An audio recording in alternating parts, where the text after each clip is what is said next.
few folks that we should remember this evening. One is Mr. Jim Stalin. Coach Stalin was born in Allentown, PA. He passed away on April 12th with his family by his side. He was the athletic director and football coach at Newburyport High School for 35 years. Starting quarterback at Brandeis University, where he was selected as an All-American and later inducted into the Hall of Fame. He also proudly served his country as a member of the Army during the Korean War. Not only was he the athletic director, but he had a positive and paternal influence on the students who played for him, and that was even more legendary. A mentor to countless athletes and friends for many years. In 2015, the Newburyport High School football stadium was filled to celebrate the dedication of the James T. Stalin Field, an honor which was featured on Boston Sports TV and deeply meaningful to Jim. He is survived by his loving and devoted wife of 63 years, Beverly, and his 3 children and 8 grandchildren. Another person to remember is Donna Volpone of Newburyport. She was 43 years old when she passed away on Friday the 28th. She was a volunteer as a greeter for the city of Newburyport, and you would also know her from working at the Ward 1 polling place. She had a successful career in law firms in Boston. Her dry sense of humor, beautiful smile, and laugh will be greatly missed. And last but not least, I mention Jack O'Keefe of Methuen. He was the gentleman who passed away last Friday as a result of the explosion at Opportunity Way in Newburyport. He grew up in Lawrence. He was an Army veteran. He leaves behind 2 adult children. Let's keep all of these folks in our thoughts and prayers tonight. Just a moment of silence, please.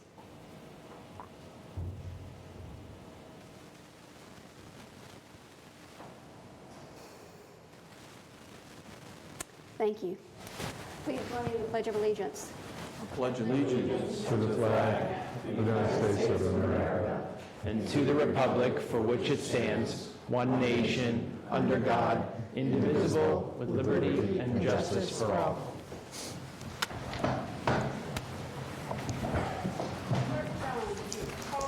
I would be happy to call the roll for the May 8th meeting at 7 p.m. Councilor Preston. Present.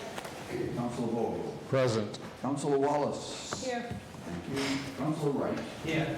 Councilor Z. Here. Councilor Cameron. Here. Councilor Donahue is... Here. Thank you. Remote. Thank you. Councilor Khan. Present. Thank you. Also remote. Councilor Lane. Here. Councilor McCauley. Here. And Council President Chan. Present. We have a full house. All right. Late files. There are a number of late files you'll see, in fact 6 to be exact. The first is a communication, Newburyport Pride Parade to go to license and permits.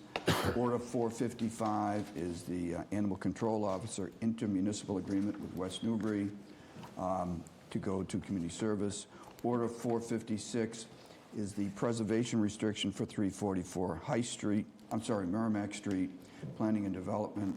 Appointment 403 is Stephen H. Bradbury III, 24 Howard Street, to become Fire Chief 6/1/2028 until 2028.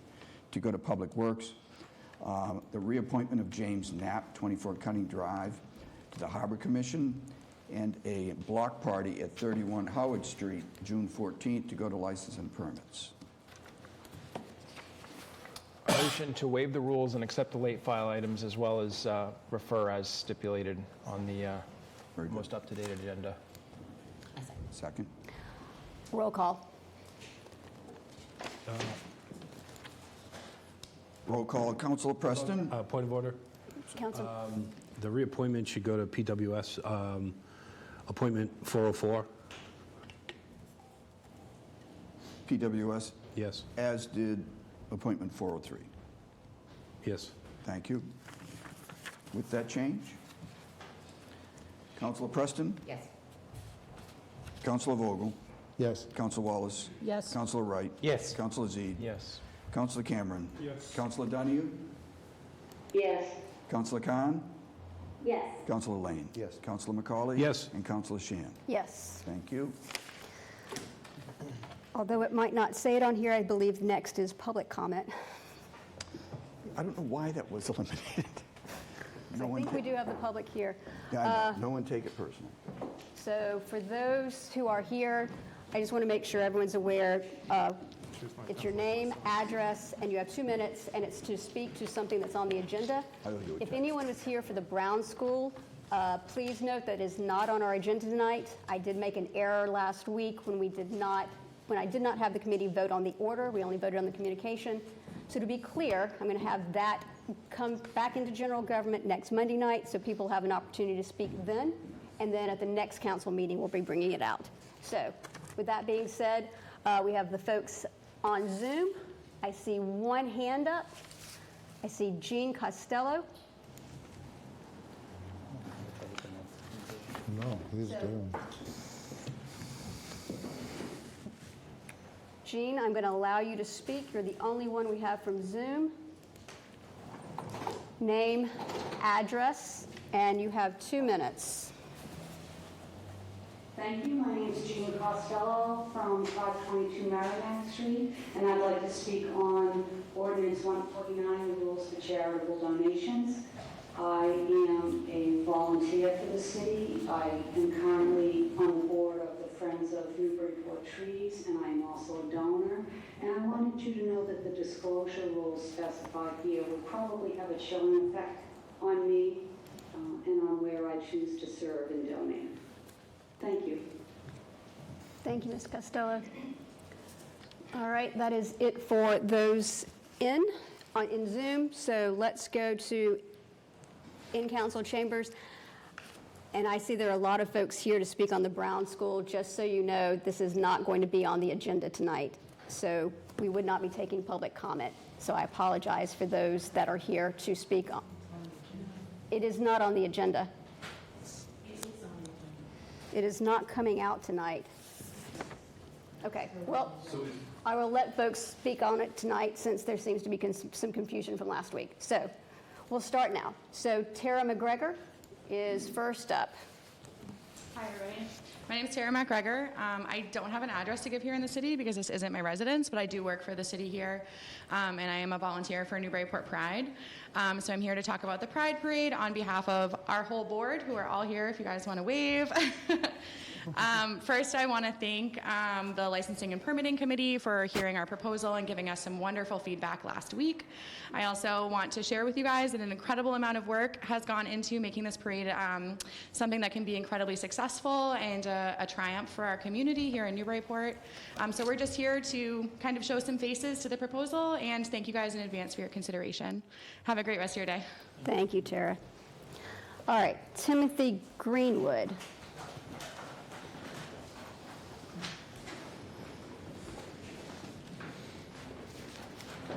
I'm Timothy Greenwood of 151 High Street, and thank you for taking comments on the Brown School. And I wanted to say that I think the city has done a nice job on getting multi-use courts outdoors, and we're seeing a lot of use in them. But this is New England, and so there's 3 to 4 months a year that outdoor is not quite so suitable. And we have weeks like last week when it just poured with rain the whole time. So that's why having an indoor facility is very, very useful. And we have one that was used previously in the Brown School before it all shut down. So the only point to make is we have it. Let's keep it at least in the requests for information here and see where we go with it. Having an indoor usage for multi-use is going to prove very valuable for those times when we cannot go outside. Thank you. Thank you, Mr. Greenwood. Next is James Jones. Councilors, my name is James Jones, and I live at 2 Wills Lane. I am here in support of saving the Brown School Gymnasium. For 3 years, Newburyport Pickleball was able to provide an indoor winter program at the gym for Newburyport residents and players from the surrounding towns. We would have played there in 2020 and 2021 had it not been for COVID and the school's closing. Currently, there are over 280 of our residents in Newburyport Pickleball's active player database. Newburyport Tennis Club offers an indoor pickleball program during the winter, and Choice Fitness in Salisbury has a basketball gym lined for a few courts. Unfortunately, these two venues are unable to accommodate the increasing demand for indoor facilities. Saving the Brown School gym would help us address this growing demand. Most of you know me as a strong advocate for pickleball, but as a Newburyport resident, I also know that saving the gym would provide our residents with a range of activities, including sports and recreation, arts and culture, and education and training. The Brown School gym is so much more than just a basketball court. It can be a vibrant hub of activity for all ages, a destination for team building, knowledge sharing, intergenerational programs, and fun. The Brown School Gymnasium is an asset to our city. Saving it is in the best interests of our community. Thank you. Thank you, Mr. Jones. Next is Andrea Wheaton.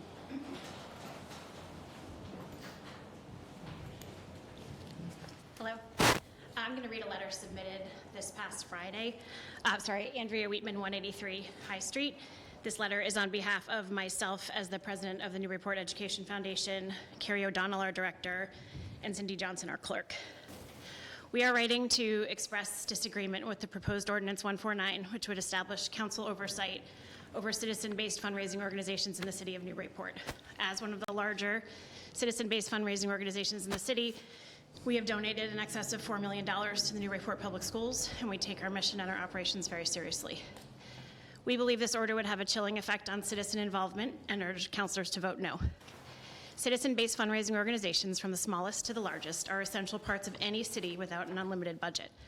The funds we raise collectively support our schools, parks, nature, libraries, our youth, and our senior citizens.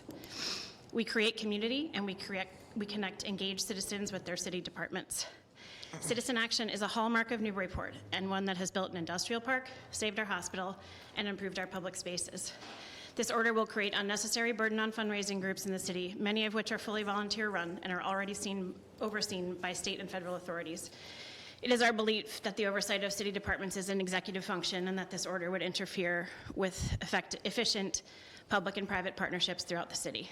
To be clear, much of the information which would be required by the city as a result of this ordinance is published in the NEF annual reports, available to the public and to any city councilor who would like to peruse them on our website. As a 501c3 incorporated in Massachusetts, we are overseen by the Massachusetts Attorney General's Office, Division of Public Charities, whose reports are also public. We do not believe the council needs to duplicate this oversight, nor has a right to ask for our donor list, which is not public information unless we choose to make it so, and is not required by the Attorney General's Office.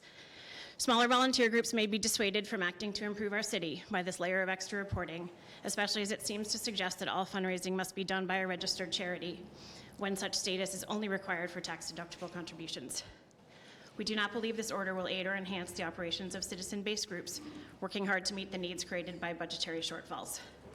We urge the council to vote no on this ordinance. Let the citizen-based fundraising organizations in Newburyport continue to do the good work they are passionate about, and let the mayor's office oversee the city departments to ensure funds are received and allocated in the city's best interests. Thank you. Thank you. Thank you. Next is Eric Fisher.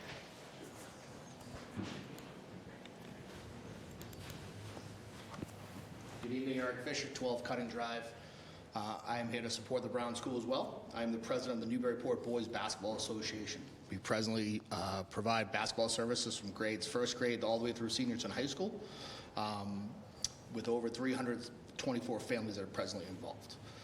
The closing of the Brown School, coupled with the late dismissal in the school system, has put our league in pretty dire straits. We can't get into the middle school until 7:30. The high school, we generally can't get until at least 8 o'clock, and we have to be out of the gym by 9. So it really focuses a hard portion for us to support our younger group. In that, we've rented private gym space, and over the last 3 years, we've spent $61,114, putting a significant increase on our families who live in town and our taxpayers. So the Brown School is really important to our program as we move forward. Wearing a different hat, I am also presently the president of the Newburyport Elks on Low Street. We are presently giving our function hall to Newburyport Youth Services, a senior exercise group, a senior dance group, and a number of community groups because they have no space to go. This gym, as the previous gentleman said, is way more than a basketball court. Obviously, to my heart, it means a lot more, but certainly other members of the community need this gym, and this is a tremendous asset. If we let this go, I think we're doing a very big disservice to our community. Thank you. Evelyn Kovac? Well, I have really, You have to come up, please.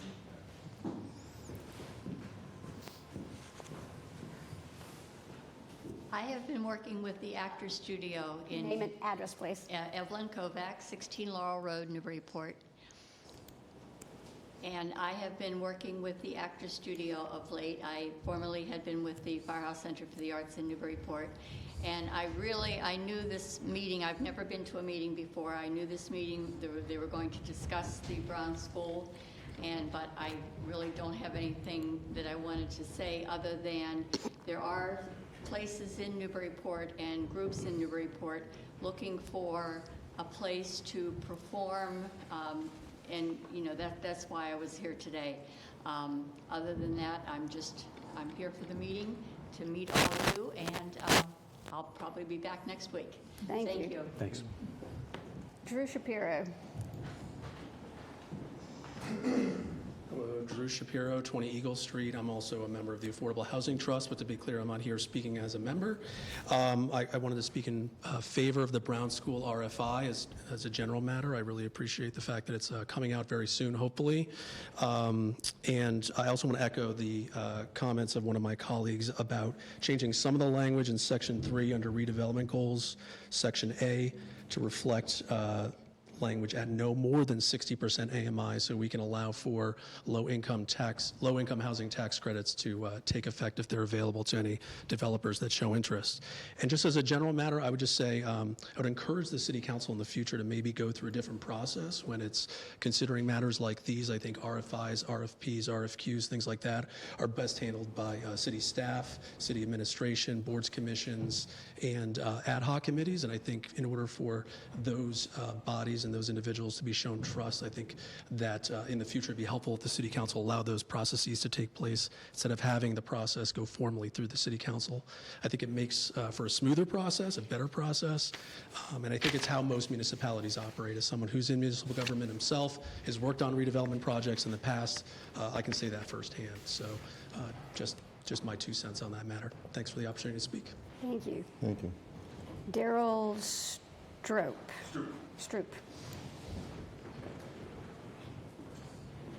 So Daryl Stroop, I'm at 93 Prospect Street, and I'm one of the few properties that actually abut the Brown School. It's my back wall of my backyard.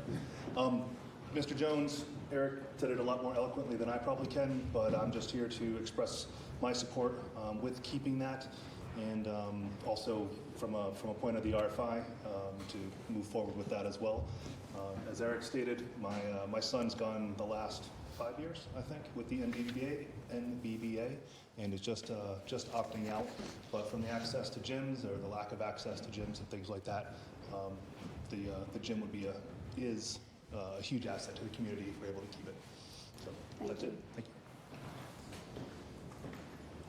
you. Next is Mary McDonald.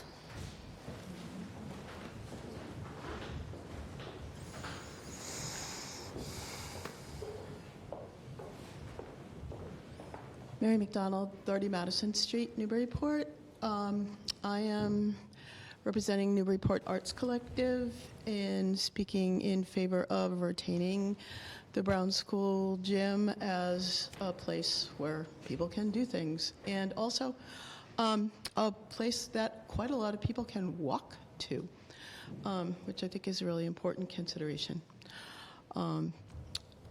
So Newburyport Arts Collective is a collection of all the different arts groups, including theater, music, art in the community, and we represent about 20 different organizations. So, and we are all in favor of retaining the Brown School gym. Thank you.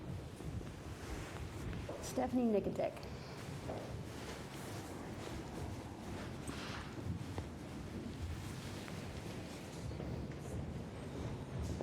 Stephanie Nikitich, 93 High Street. The council is hearing tonight some of what I heard yesterday and today, and that is frustration that the public input process and opportunities for what's going to happen to the Brown School have been confusing and disjointed and lacking. The ad hoc committee was actually charged with having public meeting with neighbors and other residents, and that never happened, and it still has not happened. And you're cutting off the owners of this building.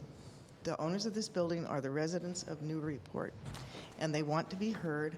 And so I hope that before you go any further with the RFI, that there might be a forum specifically to hear what residents think. Thank you. Thank you. Jane Snow.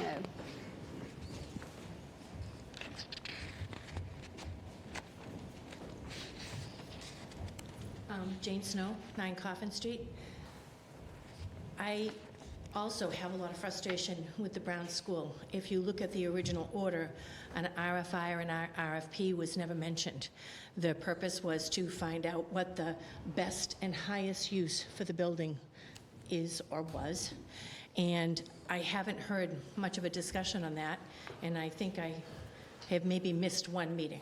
And I went to all the ad hoc and so forth and so on, and I found it very frustrating because at the ad hoc, the public wasn't allowed to speak until the very last meeting, and it's always difficult to get time, and I do thank you, Chair Scheer, for rethinking about letting all the people that came out tonight to speak, because I think it's important that you hear from the residents. I think Stephanie made a good point. They are the owners of the building, and I think we need to really do a good look at the entire city to find out what the needs are. You've heard we need the gym. We want the kids to be active, the art groups. As you know, we had one lady come from an art group and she had us all in stitches in 30 seconds or less. So I really am asking you, begging you, to do an inventory and find out what is the need for space in the city. Please don't give this very expensive, important asset away until we know that. Thank you. Thank you. And last but not least, Jeanette Isabella.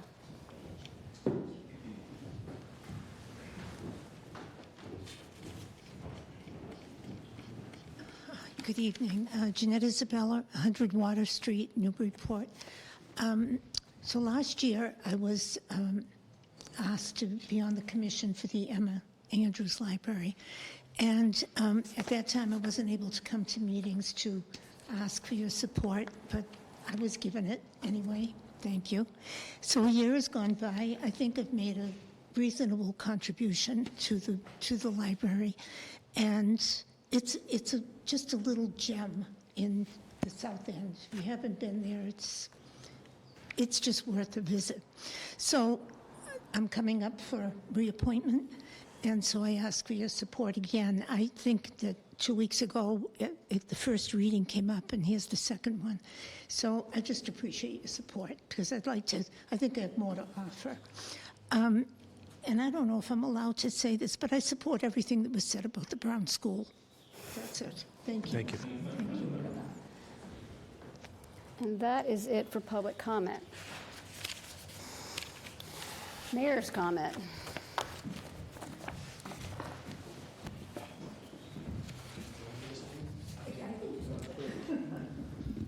All right, good evening, everyone. I don't typically read off this way. I'm going to read off this a little bit tonight, but I did want to mention Donna Volpone. Her funeral was last week.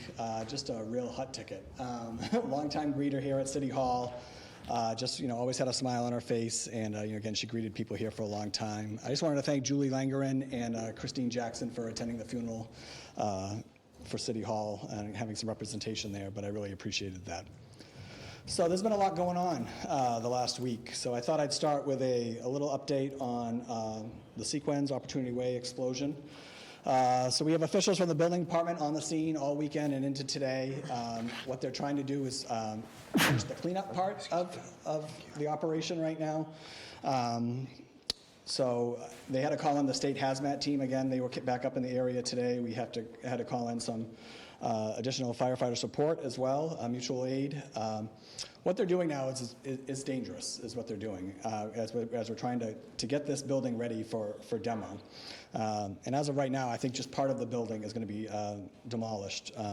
They're going to be able to take a look at that more once the chemicals are cleaned up. So they're working on removing the final 8 55-gallon drums of chemicals and draining approximately 2,000 gallons of chemicals from the chemical reactors at the plant. This process obviously needs to be handled very carefully, and the crews may take additional time to complete this work. Additionally, the contractor has been brought up to shore up the steel supports to replace a crane that has been holding the building up since Friday.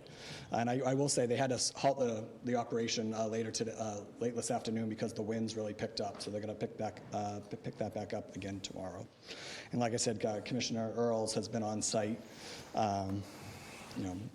looking over this process. So again, the hope is the next couple of days the cleanup will be complete, and then we'll get the go-ahead to have that demo take place. I will just say, and this isn't in the report too, but there's also a call set up with our federal legislators. I think many of you heard they had sent a letter in collectively, Moulton, Markey, and Warren. And so the Sequens, the PCI company, has actually reached out to set up a call, and that's going to happen later this week. So I will keep you updated of that call. And just, of course, I want to send the city's and my own heartfelt condolences to the family of Jack O'Keefe of Methuen. Again, he was the worker who lost his life in the blast last week. Just an incredibly sad day for the city, and of course for that community down there in the industrial park. On another note, the big binders indicate that it is budget season. As Joe DiBiase would say, it is the most wonderful time of the year here in Newburyport. So we're really excited about this budget that you have on your desk here tonight, and the budget hearings will start on Thursday. Even Clerk Jones is incredibly excited for the budget. If you want to go first on Thursday, actually, Clerk Jones, we could do that. You want to do it? Maybe like that. Okay, thank you. So those are starting Thursday night, and Mayor's office is on the docket for Thursday night, so please be gentle. This budget is built to a 2.3% increase in the property tax limit based on a preference not to encroach the full 2.5% increase allowed by law. The general fund budget includes expenditures of over $82.8 million and is balanced by over $14 million in local receipts and $68.5 million in tax levy.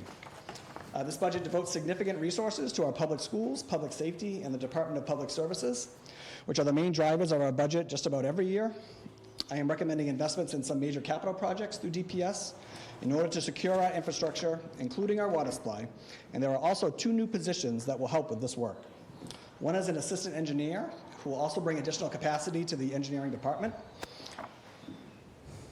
particularly for watershed protection and roadway design and construction projects. The other is a chemist, environmental analyst in the water treatment plant. Schools, safety, and public works are crucial for our daily operations of the city, and we will be sure to provide them the funding that they need. I'm also recommending initial investment in our IT, information technology, and our planning department. I don't think it's a secret. I think we've been under-investing in our IT department for probably the last 10 years, and this proposed budget tries to get back up to speed here. And I think we started that last year with the hiring of James Pope as our IT director. We're looking to build up the operating budget expenses to improve our cybersecurity and digital operations, and we have a really significant capital project to rebuild our data center. So what's going to be great for you when we get into the IT part of the budget hearings is that Director Pope is going to be able to reference the IT audit that we had performed last year right before he took the reins as IT director. That was done by an external agency, so that you're going to see a lot of the recommendations in that report and that audit driving the budget in IT this year. In our planning department, we felt the need for additional capacity to lead some of the major zoning initiatives, as well as implement the recommendations of our Comprehensive Economic Development Strategy, CEDS, if you want to be cool and say CEDS. We are recommending that the addition of this Community and Economic Development Manager who will be able to drive this work and improve the work around our branding and marketing, land use, and small business assistance, among other initiatives. So again, this goes back to last year as well, when a lot of conversation was being done around the planning department. I think this position will give us the person that we need to hopefully take the load off of the planning director with some of these projects going on around the city, but also drive this this comprehensive economic strategy that we just went through with Carl Simon and Civic Moxie. And on the final note, you'll see that the capital improvement plan is with the budget this year at the same time, thanks to our charter updates that were approved by the governor. This will make it easier to consider both documents at the same time, which might make for some longer meetings this year, but again, we'll begin killing two birds with one stone, which is going to be great. So we look forward to having all these conversations. Like I said, we're really excited about this budget. I think we're really investing in the right things this year to help Newburyport forward, and we look forward to having those conversations. You heard at the beginning with the late file that Stephen Bradbury has been offered the job of the next permanent fire chief in Newburyport. I announced this on Friday, but I'll be honest, I was planning on announcing this on Thursday, and of course, things happened on Thursday that prevented that from taking place, but I had a front row seat to see Acting Chief Bradbury work down in the industrial park, and I could not be more proud and never feel better about a decision I've made since I've taken office here a little over a year ago. So we're excited about that. And again, you've seen Acting Chief Bradbury's resume, so I'm not going to repeat it to you here. But I will just say, too, I talked about being proud. Our firefighters, police, working in conjunction with fire departments from across the area, also working with state and federal agencies on the site. I mean, way over 100, 150 personnel on site on Thursday. And it was incredible to see the coordination and the collaboration. And never mind on the back end for me, getting the support from the governor, lieutenant governor, our federal legislators. It was just really exciting to be a part of that and feeling that we had that support in a time that Newburyport really needed it. So I just wanted to say that as well. Pride Parade is on the agenda tonight, final vote. This will be the final vote on approval for the city's first Pride Parade. I'm excited about this event. I think it's really going to kick off a great month of Pride here for the month of June. And I don't know if there's questions about the group itself. So if that comes up tonight, as far as whether this is actually a city event or this is a city group, I would be happy to put my name on the top of that application. So this could be the mayor's Pride Parade, if that makes people feel better. But I'm happy to do that if we need to do that. And lastly, I just want to say we had our May 4th Boards and Commissions Fair upstairs here Thursday night. I know Council President Sheehan was here. It was really great. And I want to say we had probably over 150, probably closer to 200 people at one point at the beginning. But our office has really been flooded with positive comments about this event. So we're going to do this every year. And like I said, I think it was a great opportunity for residents to come and learn about these important boards and commissions and the roles they play. And that's it for me. Questions? Thank you, Mayor. Actually, I have a question. Typically, I like to cut it all together up here, but I usually do that at the beginning, not at the end. May the 4th be with you. What's that? May the 4th be with you. I have one question. So I just want to echo your comments about, all the various services that helped out at Opportunity Way the other day. I was not down there, but have certainly followed along the paper, and it seems like it was a really tragic, terrible day. But there have been a lot of violations at that particular company. I myself, when I was chair of the Tree Commission probably 5 years ago, we accepted a donation of $40,000 from them in regards to an EPA violation. Of course, there was an explosion there just 2 years ago, luckily not fatal at the time. And, there's just been such an escalation. And, do we have a record of sort of our inspectional services there?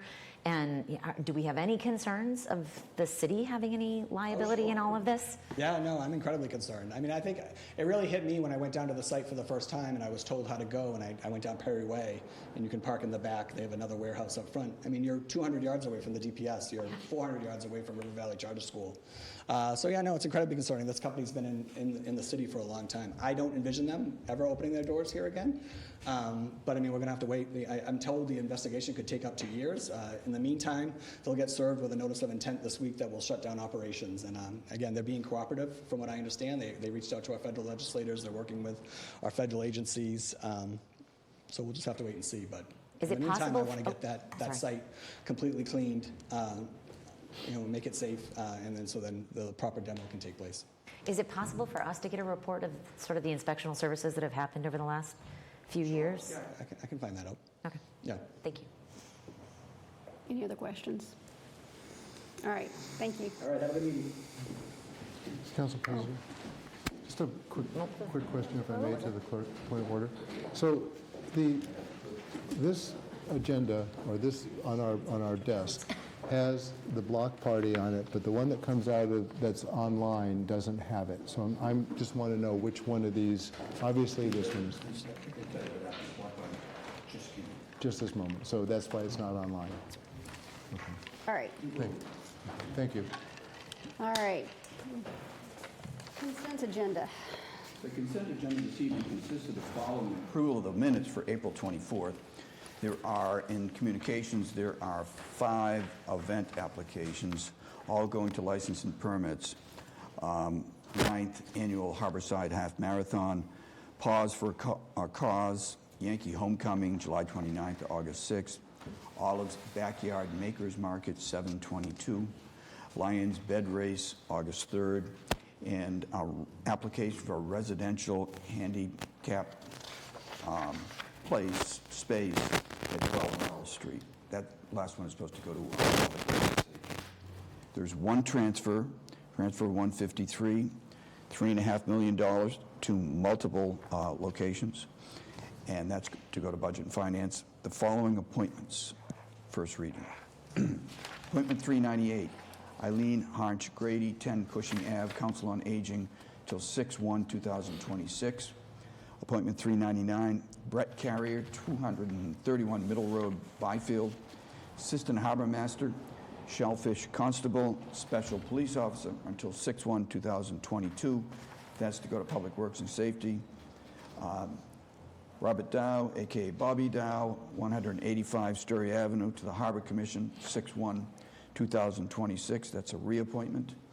Annie Maurer, 17 Otis Place, to the Council on Aging until 6/1/2026. Stephen Wallace, a new appointment, 20 Allen Street, to the Waterfront Trust, 6/1/2026. That's to go to General Government. Following items are coming out of the respective committees when the consent agenda is approved. Budget and Finance. Order 436, Order 437, transfers 151, 152. Orders 444, 445, 446, 447, and 448. License and permits, 3 applications, 131, 132, 133. Planning and Development, Ordinance 135, Communication 469, Order 440. Public Works and Safety, Communication 477A, which is the petition for the poll hearing on Briggs Avenue. Motion to amend to add Committee of the Whole to transfer 153. Please. Second. First and seconded. Okay, and Councilor McCauley. To add on appointment 400, refer that to PWS. Friendly. Any others? All right, roll call. With those 2 changes, roll call for the consent agenda. Councilor Preston? Yes. Councilor Vogel? Yes. Councilor Wallace? Yes. Councilor Wright? Yes. Councilor Z? Yes. Councilor Cameron? Yes. Councilor Donahue? Yes. Councilor Khan? Yes. Councilor Lane? Yes. Councilor McCauley? Yes. Councilor Shan? Yes. Thank you all. Motion to receive and file, Mayor's update. Second. Roll call. Receiving, filing, Mayor's update. Councilor Preston? Yes. Councilor Vogel? Yes. Councilor Wallace? Yes. Councilor Wright? Yes. Councilor Z? Councilor Cameron? Yes. Councilor Donahue? Yes. Councilor Khan? Yes. Councilor Lane? Yes. Councilor McCauley? Yes. Councilor Shan? Yes. Thank you. No first readings, communications, or transfers. Leading us to second reading of appointments. Am I right? Second reading of appointments. Appointment 389, Tara Cedarholm, 20 Fruit Street Historic Commission, until 4/30/2026. Appointment 392, Mark Sedrin, 91 High Street, Fruit Street Historic, until 4/30/2026. Appointment 393, Jeanette Isabella, 100 Water Street, to the Emma Andrews, till 5/1/2024. Appointment 395, Paul Harrington, 251B High Street, to the Tree Commission, until 5/1/2026. Appointment 397, John A. Green, 12 Finnegan Way, to the Council on Aging, 5/1/2026. Motion to approve collectively? Second. Discussion? Roll call. Roll call on those 5 appointments. Councilor Preston? Yes. Councilor Vogel? Yes. Councilor Wallace? Yes. Councilor Wright? Yes. Councilor Zede? Yes. Councilor Cameron? Councilor Donahue? Yes. Councilor Khan? Yes. Councilor Lane? Yes. Councilor McCauley? Yes. Councilor Shan? Yes. Thank you.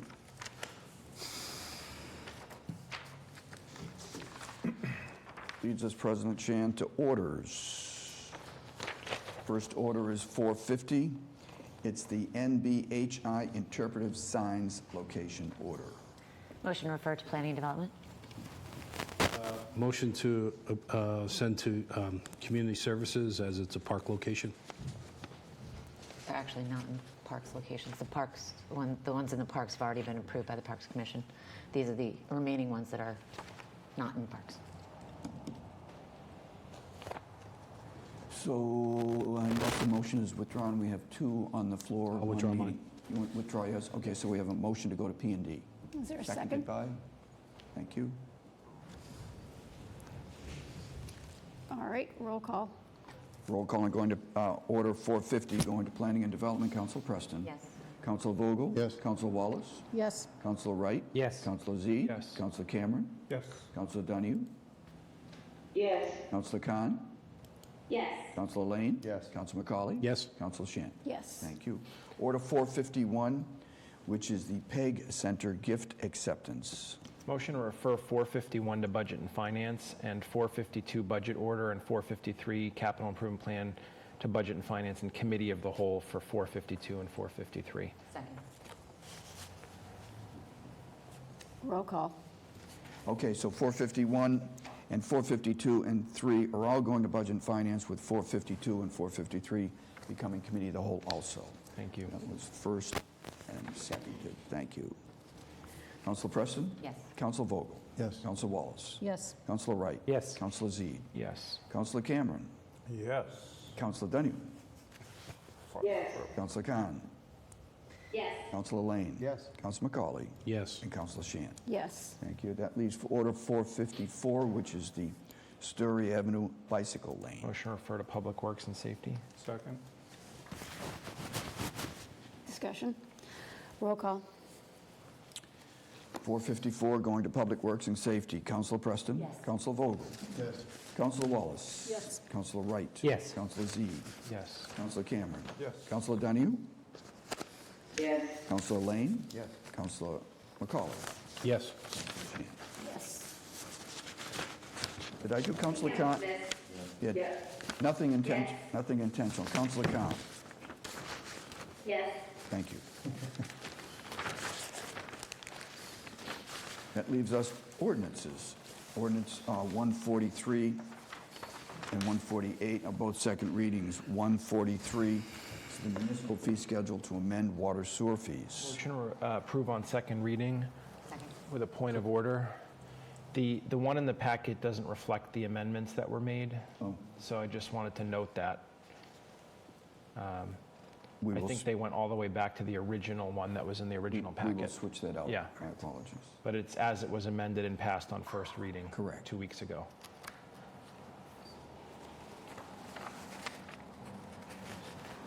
Okay, so that's to approve 143, first and seconded by, Second. thank you. Thank you. Ordinance 143 to approve Roll call. with the correct language. Councilor Preston? Yes. Councilor Vogel? Yes. Councilor Wallace? Yes. Councilor Wright? Yes. Councilor Zede? Yes. Councilor Cameron? Yes. Councilor Donahue? Yes. Councilor Khan? Yes. Councilor Lane? Yes. Councilor McCauley? Yes. And Councilor Shan? Yes. Thank you. Ordinance 148, second reading to amend municipal fees on recycling and solid waste. Motion to approve on second reading. Second. Roll call. Roll call approving ordinance 148. Councilor Preston? Yes. Councilor Vogel? Yes. Councilor Wallace? Yes. Councilor Wright? Yes. Councilor Zede? Yes. Councilor Cameron? Yes. Councilor Donahue? Yes. Councilor Khan? Yes. Councilor Lane? Yes. Councilor McCauley? Yes. And Councilor Shan? Yes. Thank you. Leads us to Ordinance 149, which is the first reading of the rules for charitable donations. Motion to approve. Second. Thank you. First of all, I'd like to give the committee report on this, since we skipped over this. And the committee report, the ordinance, we had 2 meetings to review it. We amended it. Those are the underlines that were there. We softened some language. You'll see it as a single underline. We voted 2-1 to bring it out. The dissenting vote thought we were on a slippery slope. The agreement was to move this to the council for its review and approval going forward.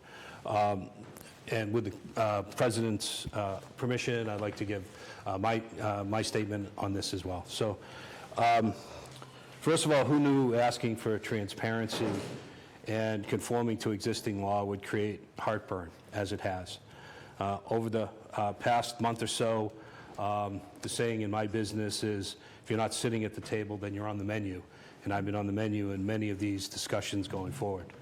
The questions have come about with intent, the findings that we had and why we need this.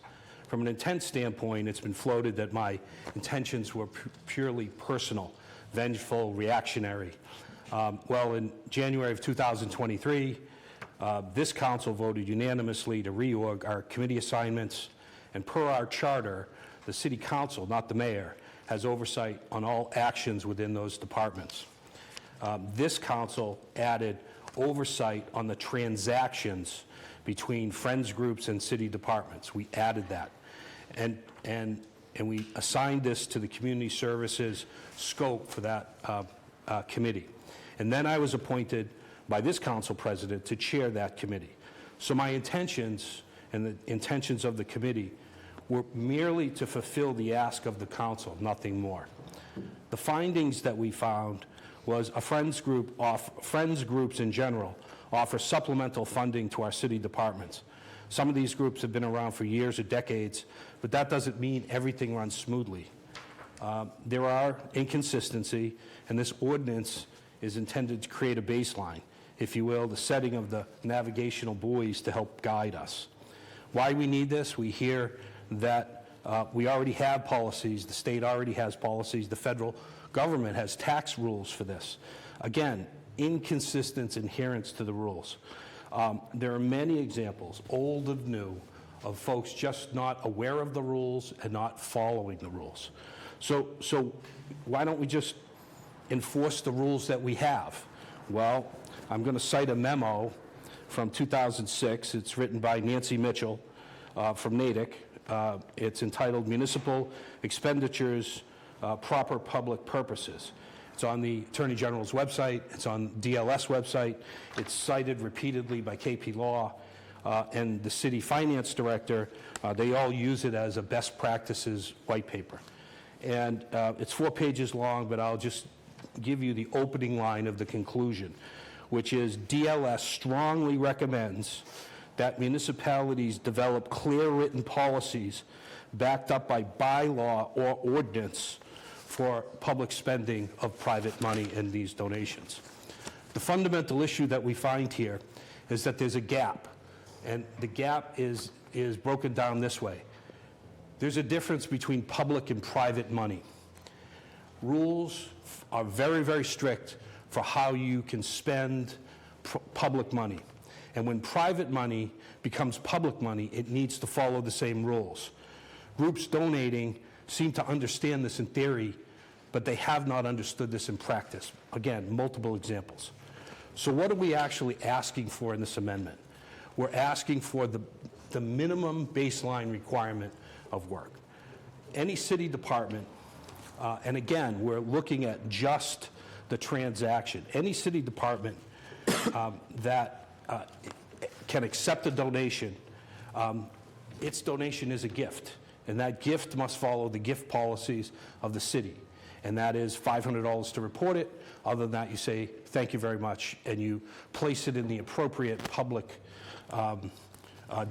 account overseen by both the finance director and the city council. For the donor organizations, we wanted them to understand that we just wanted them to be baselined as well.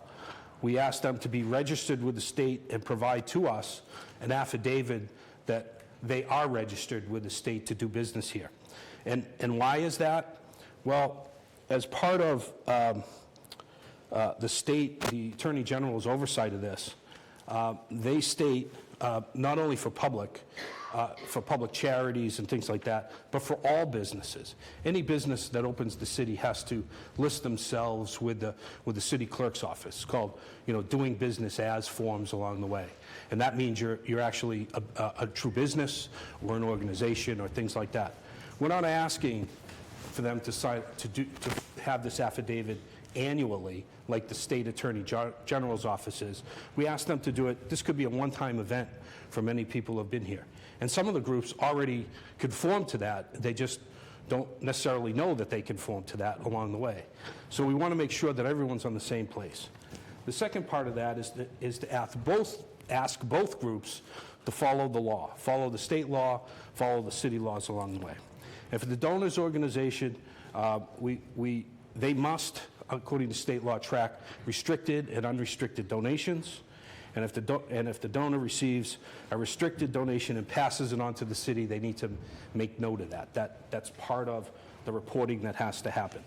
Donations over a certain dollar amount must be listed on the federal income tax 990s. And so what we're trying to ask for is that voluntarily that they provide this donor information for those things that they provide on their 990s. In discussion, and I thank the council for giving us an extra couple of weeks on this, we found that there was a misunderstanding. We don't want donor lists per se. We don't want membership lists per se. If you have an annual report, it would be great, since you've already prepared it, to share it with us so that we don't have to track down that information. And if there is a donation over the $5,000 limit on the 990, that you are required to file it with your federal form, and then therefore it is public, and we ask that you voluntarily share that with us as well. There is no penalty if you don't want to share that information, but we're asking in the spirit of transparency in working together that all of these groups seem to do, to be able to share that information with us. Some have opposed that, some have not. Thank you. I ask for your review and amendment, if need be, along the way in this ordinance. Thank you.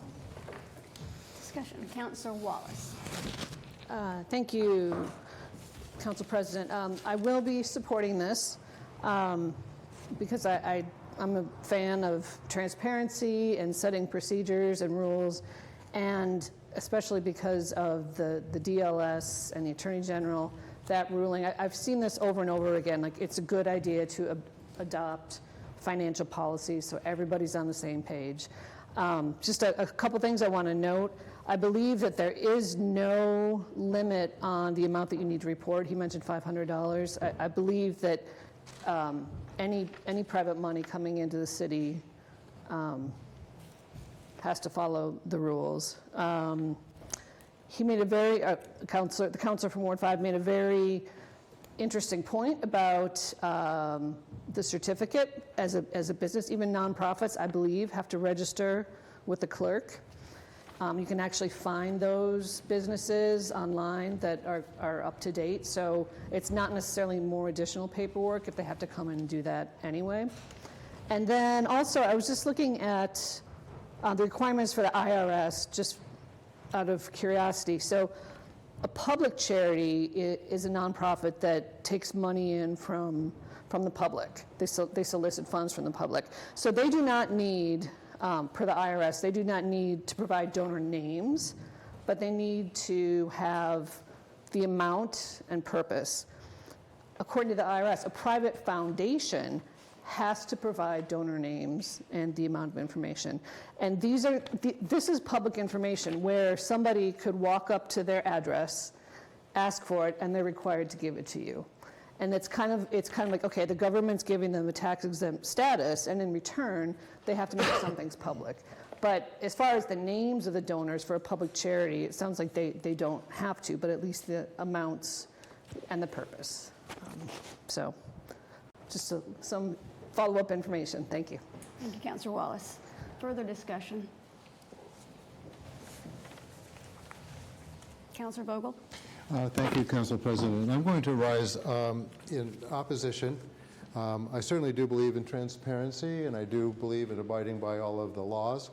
I would feel that this information that is being requested and the guidelines that are being directed here certainly do exist, and I think that it's a policy through the administration that this information flows into the city along with any types of donations that come along. I think it's a little bit of a reach for us as a city councilor to put it on the books as an ordinance. I think it belongs through the administration, through the wherever that the organizations bring in their funds, and we approve the funds with the understanding that the information as required by law is attached to it. And I think that that's sufficient. Further discussion? Councilor Zeeb? Thank you. So I come to a slightly different perspective. You know, as chair of budget, we process a lot of business every week, every 2 weeks, I should say. And as a council, you know, one of our core roles is sort of financial fiduciary oversight over all city funds. And I am personally a strong believer that when you cross the bridge from private money to public money, you are then subject to public money rules.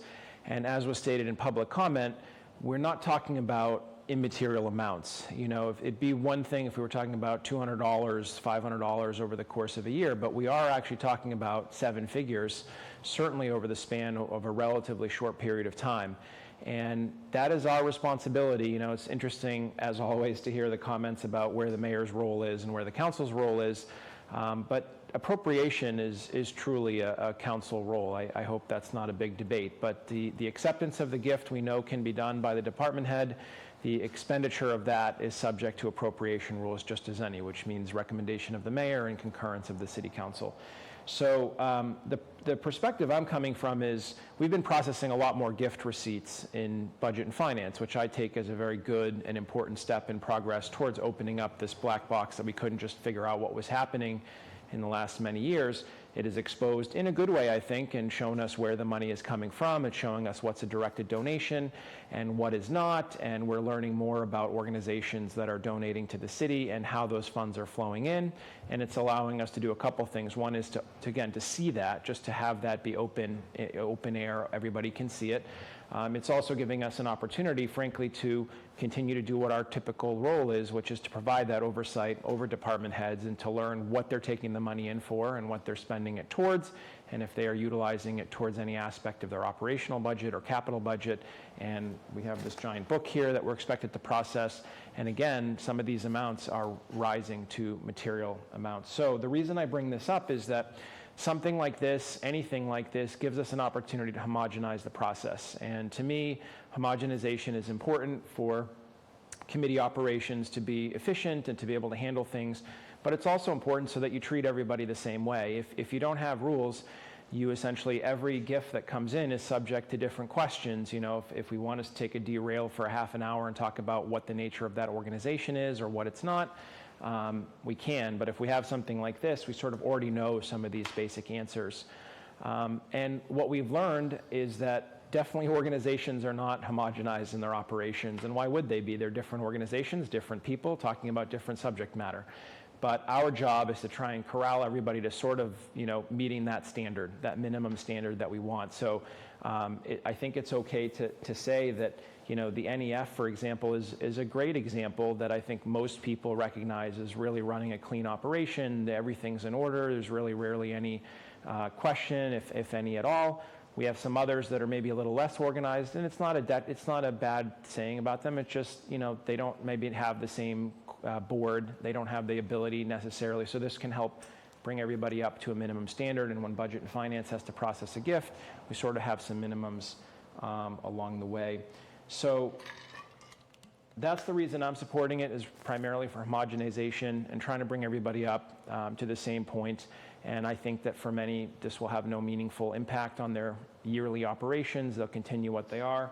I do think that softening the donor language to suggestion is a good, fair balance point. It doesn't require anybody to do so. If they wish to do so, they can. But I think people should expect that the council may ask questions the more of these gifts we see, and this gives us a way to do that a little bit better.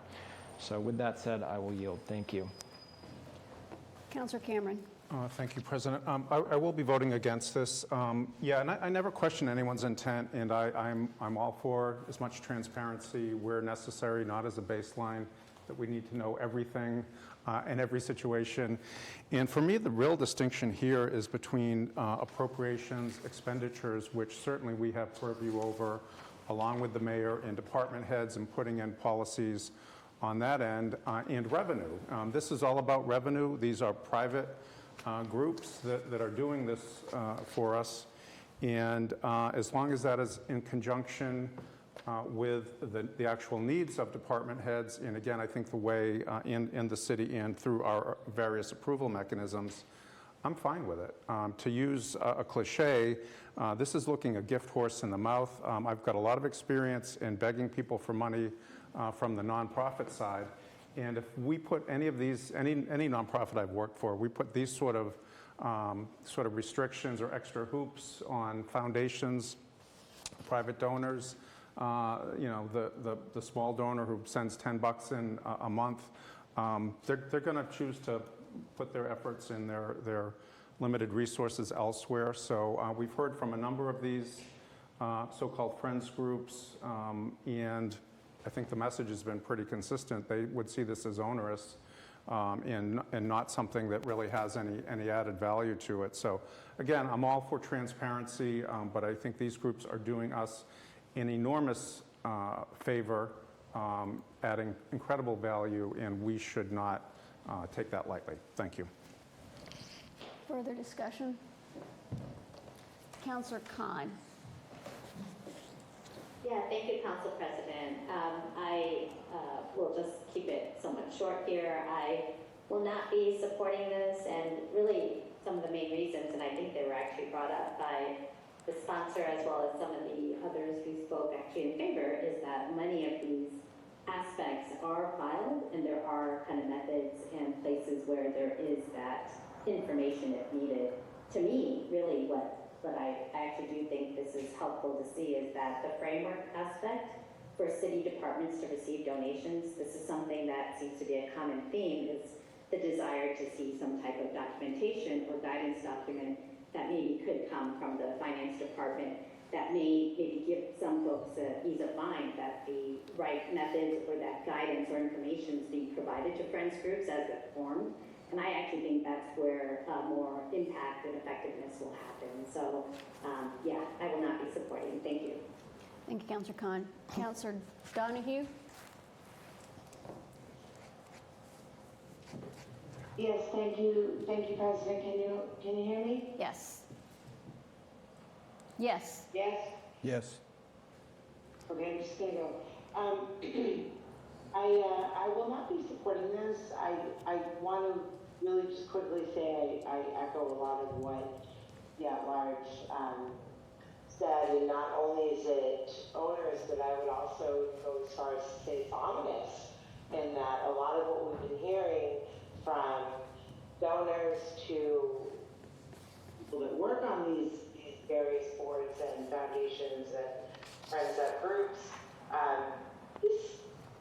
nothing is adding up to anything but losing participation, and I just see that as being detrimental, so I will not be supporting this. Thank you. Thank you, Councilor Donahue. Anyone who hasn't spoken? Councilor Preston. I too will be brief. I am going to oppose this as well. I was actually the one in committee that softened the language. And at the time, I thought that was satisfactory to me, but having spent a good amount of time talking to the various friends of groups, I realized that this really is onerous on them. I am all for putting more work on city staff so that we can have more transparency once the donations come in, so that we're very clear on how those monies are being spent within the various departments. But I don't feel the need to put any more activity on the friends of groups, and therefore I'm going to oppose. Thank you. Thank you. Anyone who hasn't spoken? All right, round two. Councilor Wallace. Thank you, Council President. Just one more point. This is also a bit of a policy question, and if we know, whether we have this in place or not, that a group doesn't have all their paperwork or isn't complying with state law or the IRS law, are we still going to accept that money?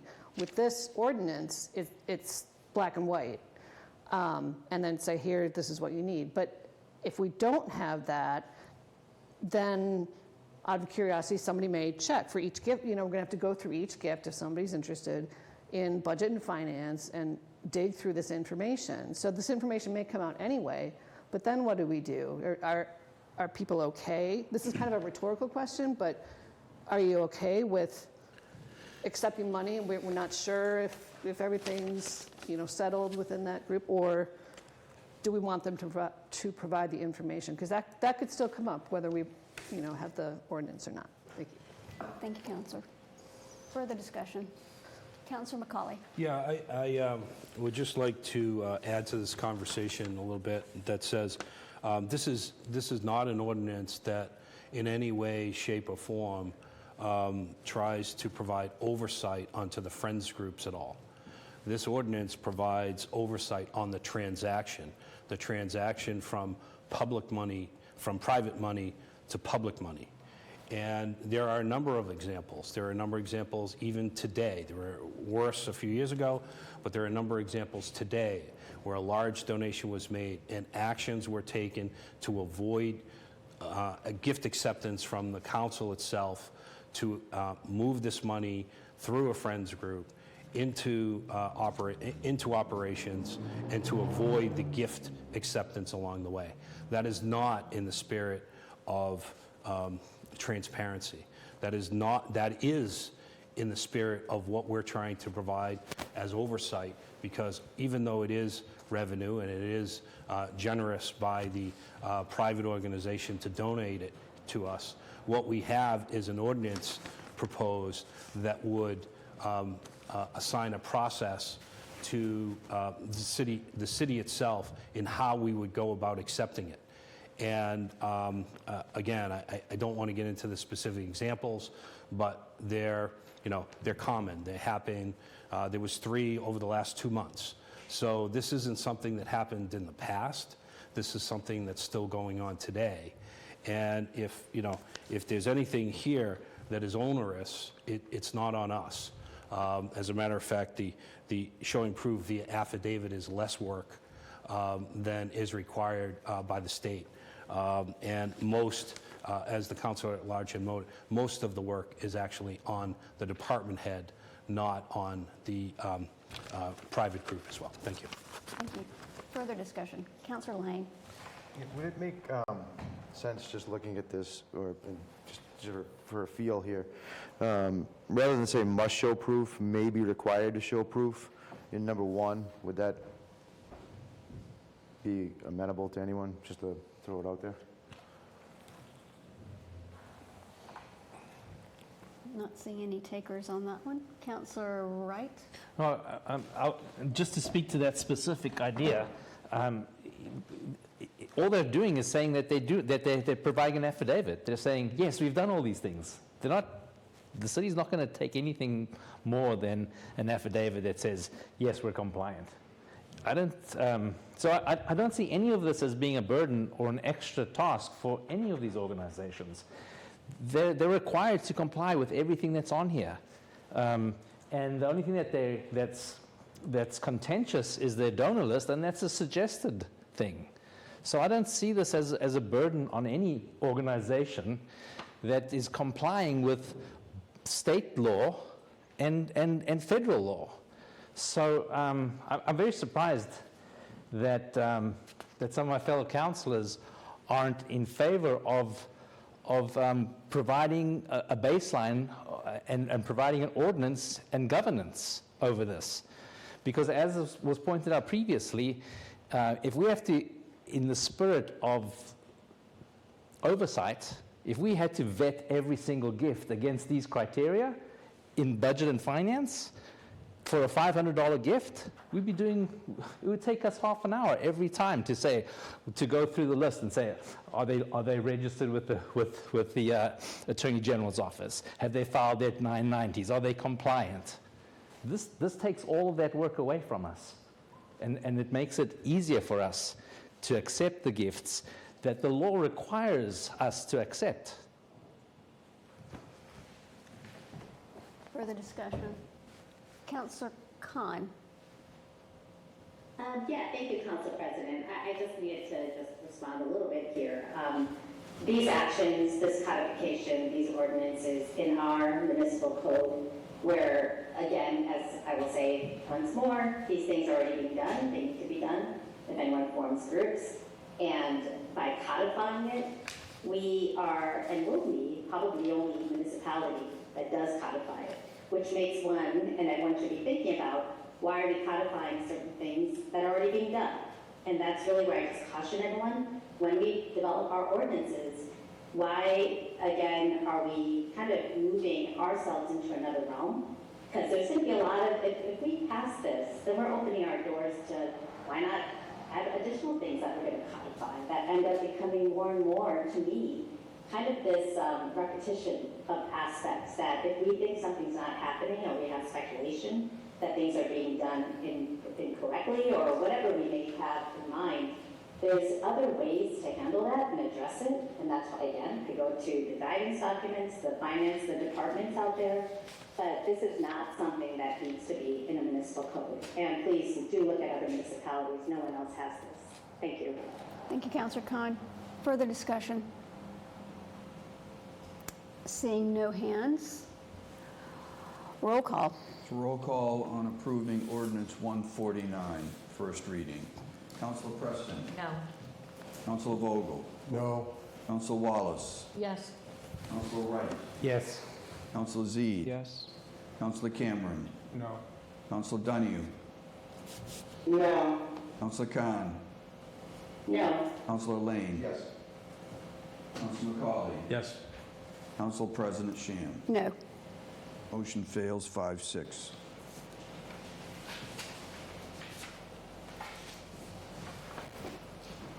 All right.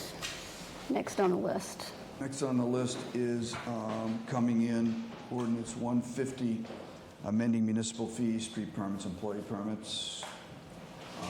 Actually, all four are 151, 152, 153 are related to parking, changes in the parking system. Motion. Well, it used to be public safety, I think it's not still public. Motion to refer to Public Works and Safety, and just for safety, I would say in committee of the whole. Collectively. So is that 50 through 53? 150, 51, 52, and 153. Second. Roll call. Roll call. I'm moving those four ordinances to Public Works and Safety and Committee of the Whole. Council Preston? Yes. Council Vogel? Yes. Council Wallace? Yes. Council Wright? Yes. Council Zede? Yes. Council Cameron? Yes. Council Donahue? Yes. Council Khan? Yes. Council Lane? Yes. Council McCauley?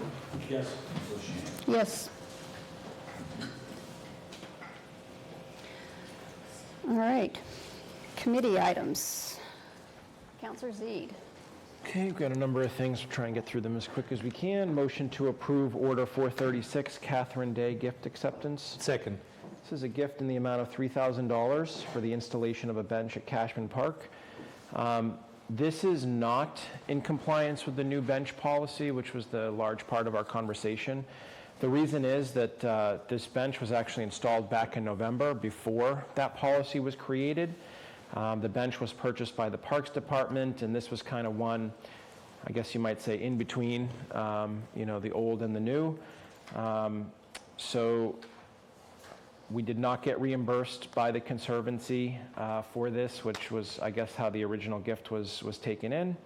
But again, it was engraved and admitted before the new program was in place, so this was seen as a bit of a cleanup. We did ask if the bench would thus be expected to like have a lifetime of forever, but the answer was that no, it really would be looked at as grandfathered until 2028 was the year given. And we did ask if the giver could let be known of that, and the administration stated that they would.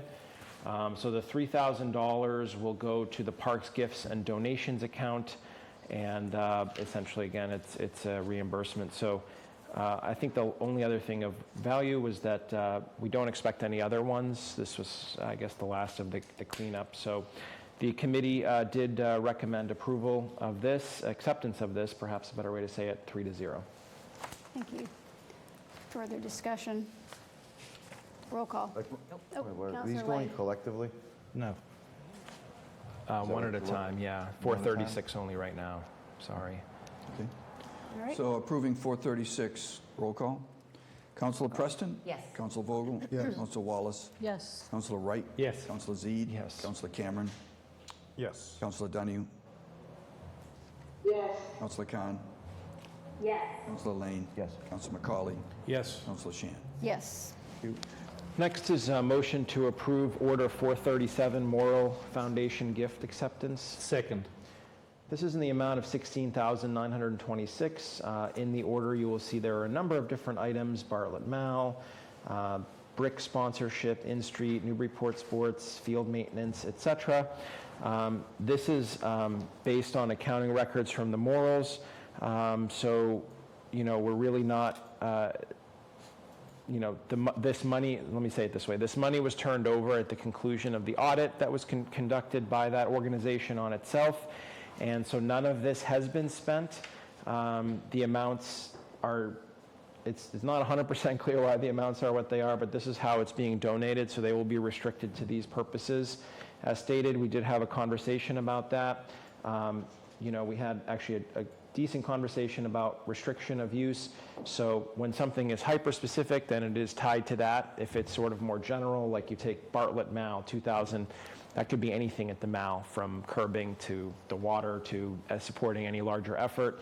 So it is up to the giver to specify how specific they want to narrow the utilization of their funds.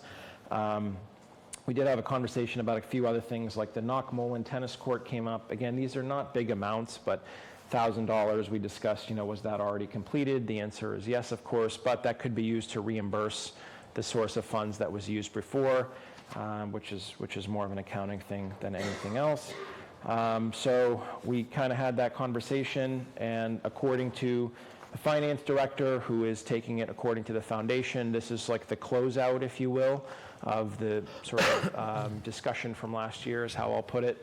And we don't expect any more of these sort of stray gift acceptances. In theory, we'd be back to the typical annual gift with specified purposes. In the end, the committee brings this to you 3-0 to accept.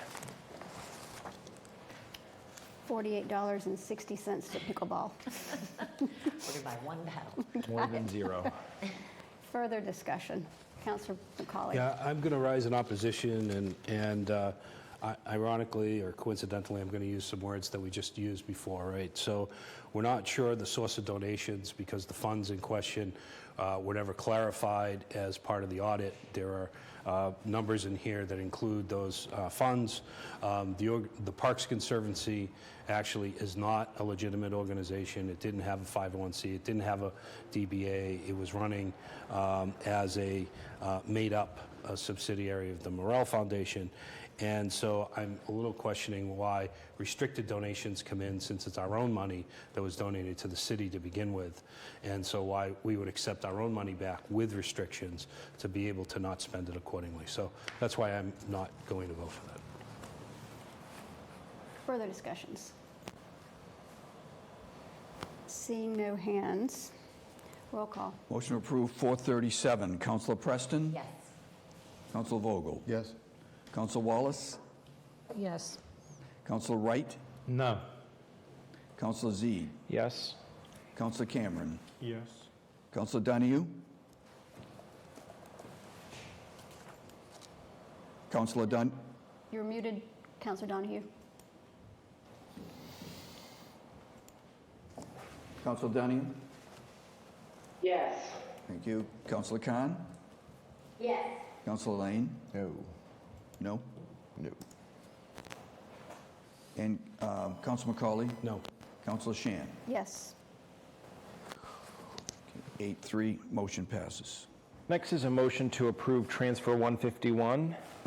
Second.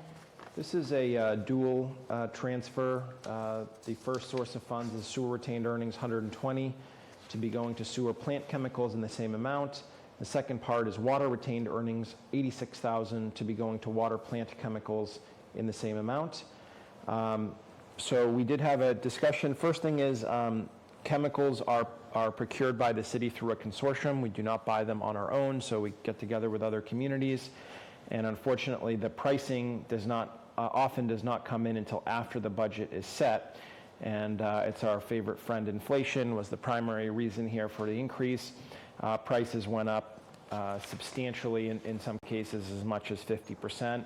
And that's really what's led to this increase. Supposedly, there's a bit of a normalization or stabilization of this in FY24, but we shall see with that.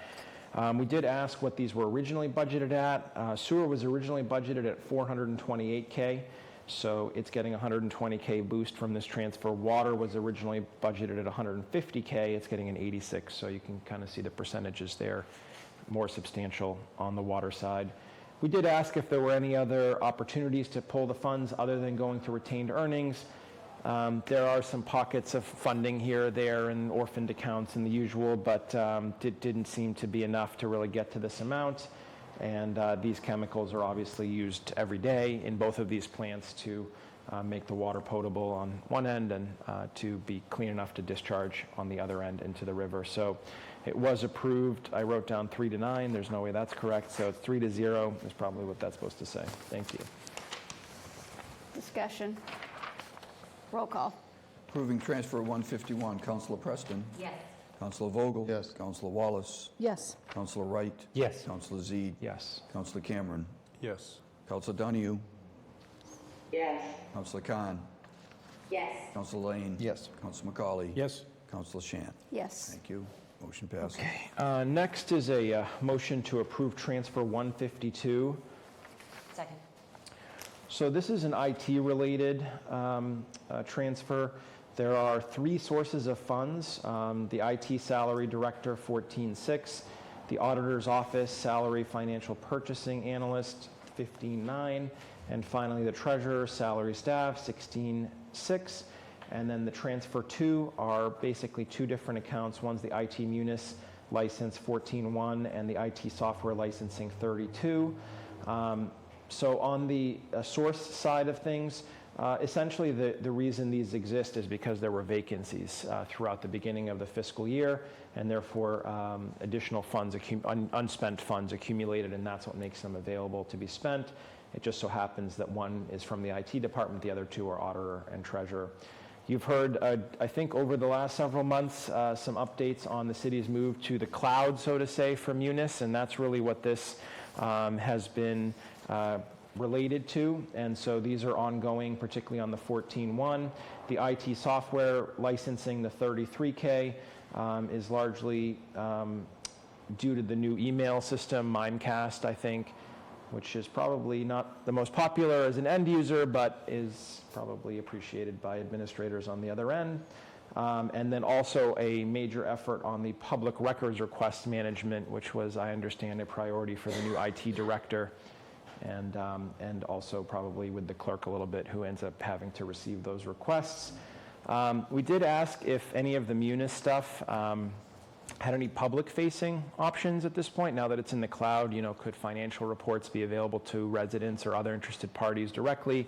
The answer was not yet, so it's sort of like the work order system in DPS is the power is there, the theory is there to allow the public to interact, but it has not yet made its way to production and out there into the world. I did want to mention 2 last things. One is, we are, or this is creating some ongoing, this isn't a one-time transfer, as it goes with the cloud, typically things are subscription-based. So the email filtering, the public record software, and Munis will all have ongoing. Nobody's had a chance to read this book yet, but in theory, it's reflected in there. So I just wanted you to know that this isn't a one-time kind of thing and we're done with it.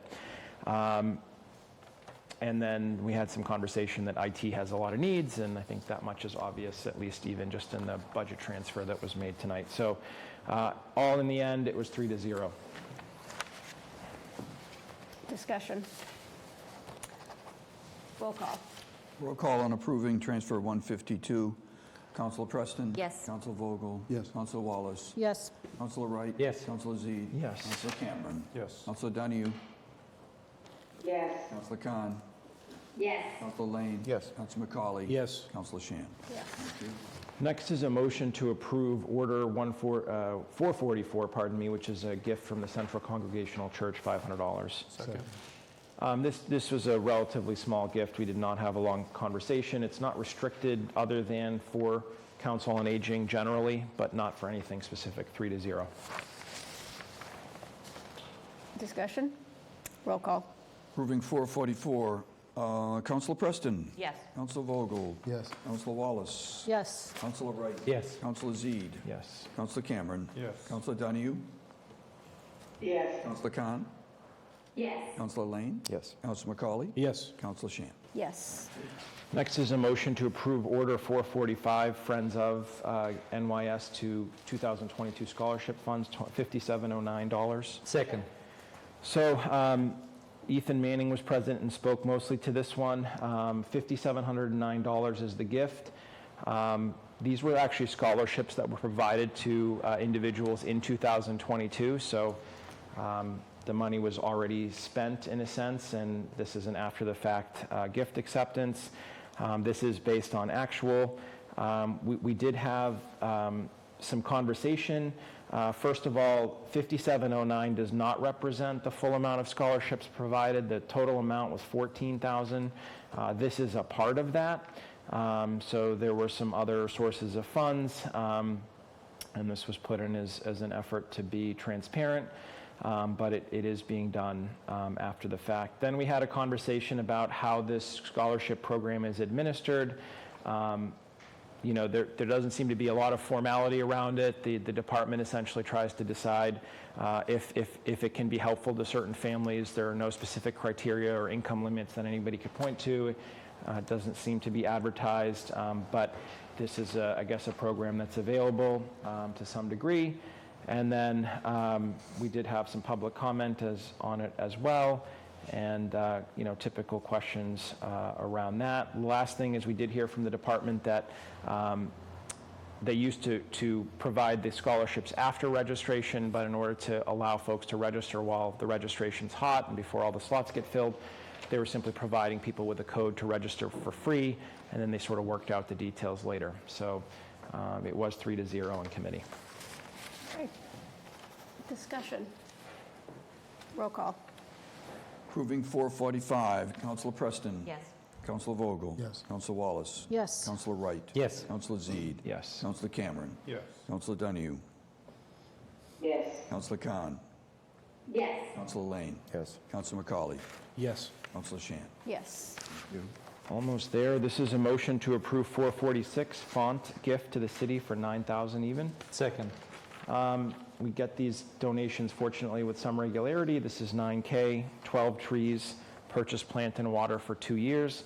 As far as I am aware, there is no specific locations yet selected for the trees, but there will be, and if we need it at that time, I'm sure we can ask for is 3-0 in committee. Discussion.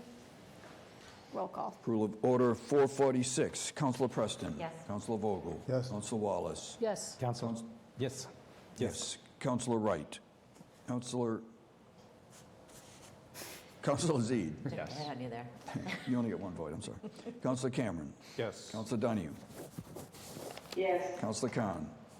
Yes. Counselor Lane? Yes. Counselor McCauley? Yes. Counselor Shan? Yes. Motion to approve Order 447, which is a revolving fund spending limit changes. Second. So just as a quick refresher, our revolving funds are set by ordinance, so we no longer do that annually, but what we do annually is set a spending limit for each one of them. These are requests to increase specifically 3.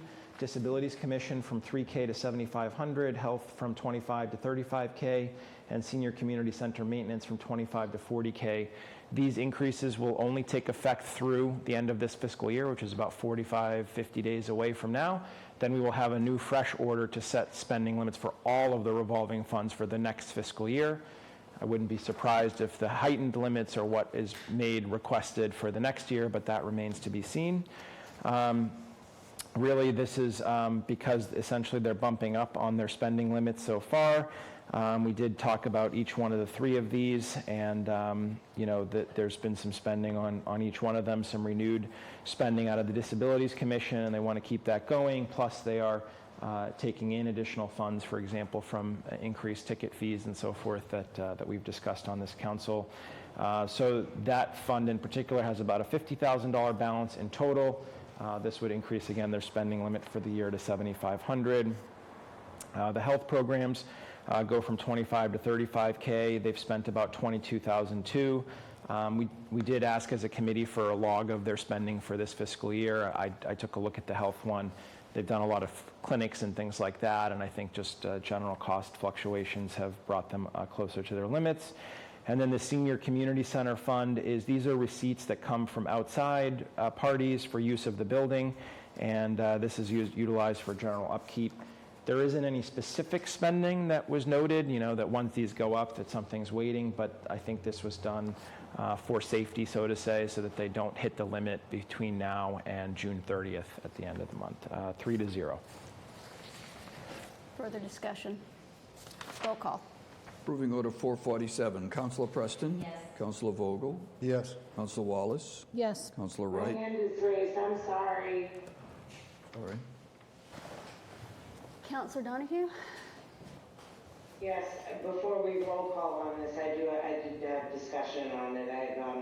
If you don't mind, through the president to the chair, I just have a quick question about the first one, the NCOD. Did this request come from them at all? Because we haven't actually, they haven't sent any funds, and they, as far as I know, have not discussed this and voted on it as a commission. And I'm just wondering what the process on that is, and the genesis for that, if it didn't come from them. So I'll do my best. This was primarily represented from the administration by the finance director, and I think he's kind of looking at generally how ranging people are relative to the limit. If he's available, maybe he'll want to speak more. But I will say that there has been spending, at least that's what the record out of Munis shows, that was provided to the committee members. I didn't forward it to you. It's like a long log of payments, but Andrew looks like he's winding up to speak, so I'll yield to him. I think this also came from a discussion that was had with at least the chair of that committee, of that commission, excuse me, when an opportunity came up to potentially spend above that spending limit. We realized that there was a cap. There was interest from the finance department to increase that cap just in the event of potential spending. There's a few potentially sorry about that, good opportunities for the commission. One of them was for contributing to a ramp that was being installed for the stage south of Waterfront Park. The other was for potentially assisting with curb cuts or other projects of DPS. So these are things that they had mentioned. I just think this was mostly to get ahead of that and to have that limit raised for the future in case one of those opportunities came up. Thank you. Does that answer your question, Councilor Donahue? Yes. Okay. No. But I don't support this. Okay. All right. So. Thank you. Shall I start on the roll call again? Please. Okay. Again, for the approval of Order 447, spending limits, Councilor Preston? Yes. Councilor Vogel? Yes. Councilor Wallace? Yes. Yes. With emphasis. Sure. Councilor Wright? Yes. Councilor Zede? Yes. Councilor Cameron? Yes. Councilor Donahue? Present. Councilor Khan? Yes. Councilor Lane? Yes. Councilor McCauley? Yes. Councilor Shan? Yes. 10 yes, 1 present, motion passes. Okay, last one tonight is a motion to approve Order 448 PCB settlement acceptance. Second. So this is a one that I think we've heard a little bit about over the years. It's kind of one of those big, major, massive lawsuits where we're not exactly really a sort of a direct party per se. We don't typically talk about the particulars, and so the class action was settled. Essentially, essentially the way they're divvying up the funds is anybody with a NIPD's permit is getting some share. There's no debate in terms of how much we got relative to other communities, because when you assent to being part of the class, you accept whatever the settlement is going to be. This was about the PCBs. This was about PCBs going into the water. So it's roughly $20,000. It is general fund revenue, so it goes into a settlements fund. It's not directed towards, say, an enterprise fund or anything like that, and it's subject to appropriation, of course, in our usual way with the recommendation of the mayor and the city council. The last question was, will there be any more? And no, this is going to be the end of the road. So it's 3-0 to accept. All right. Good question. Councilor Lang. So was this is, I think you just said for all of the pieces of land that we bought that were dirty? Is it, so it's not individually broken out by the rail trail and then the garage? Okay. Yeah, I mean, this is a very general, the orders talk, it's about Monsanto, and it's actually the city of Long Beach in California that initiated it, but it wasn't, it sort of, again, when it became a class, I think it just, it's sort of like your community is represented in the class. Probably not a lawsuit we would have pursued individually anyways, to be honest, but yeah, it's not that I'm aware of anyways for specific pieces of property or specific damages. Got it, thanks. Just curious. Other questions? Roll call. Roll call on approving Order 448. Councilor Preston. Yes. Councilor Vogel. Yes. Councilor Wallace. Yes. Councilor Wright. Yes. Councilor Zede. Yes. Councilor Cameron. Yes. Councilor Donahue. Yes. Councilor Khan. Yes. Councilor Lane. Yes. Councilor McCauley. Yes. Councilor Shamp. Yes. Thank you. Okay, that's it for business tonight. Thursday, budget starts. I'm just asking for your patience as we figure out how to do all three things at the same time, the budget, the CIP, and the capital requests. But mainly what I wanted to talk about was the final budget vote. I have tried as hard as I can, and even 4D physics and chess couldn't solve this problem. So the main constraint we have is we have 45 days from the submission of the budget, which starts today, to act upon it. That takes us to June 22nd. So that's why I had originally set the special council meeting for June 20th. I know that there are at least 2 conflicts that I'm aware of. I apologize. So right now, I think we're going to proceed with that date, June 20th. We will have to lock it in shortly because we have to publish hearing notices and so forth. So my last request for everybody is you can just sharpen your pencil one last time. If that June 15th Thursday is possible for you, we could do that, and I'd like to say that on the floor at the next meeting at the latest so that the public is aware. But otherwise, we will have to proceed with the 20th. There's just no way to get all the workshops in and to meet the 45 days. Otherwise, we sort of give up our chance to have our say on the budget because it's deemed approved if we go past the 45 days. So that's the charter.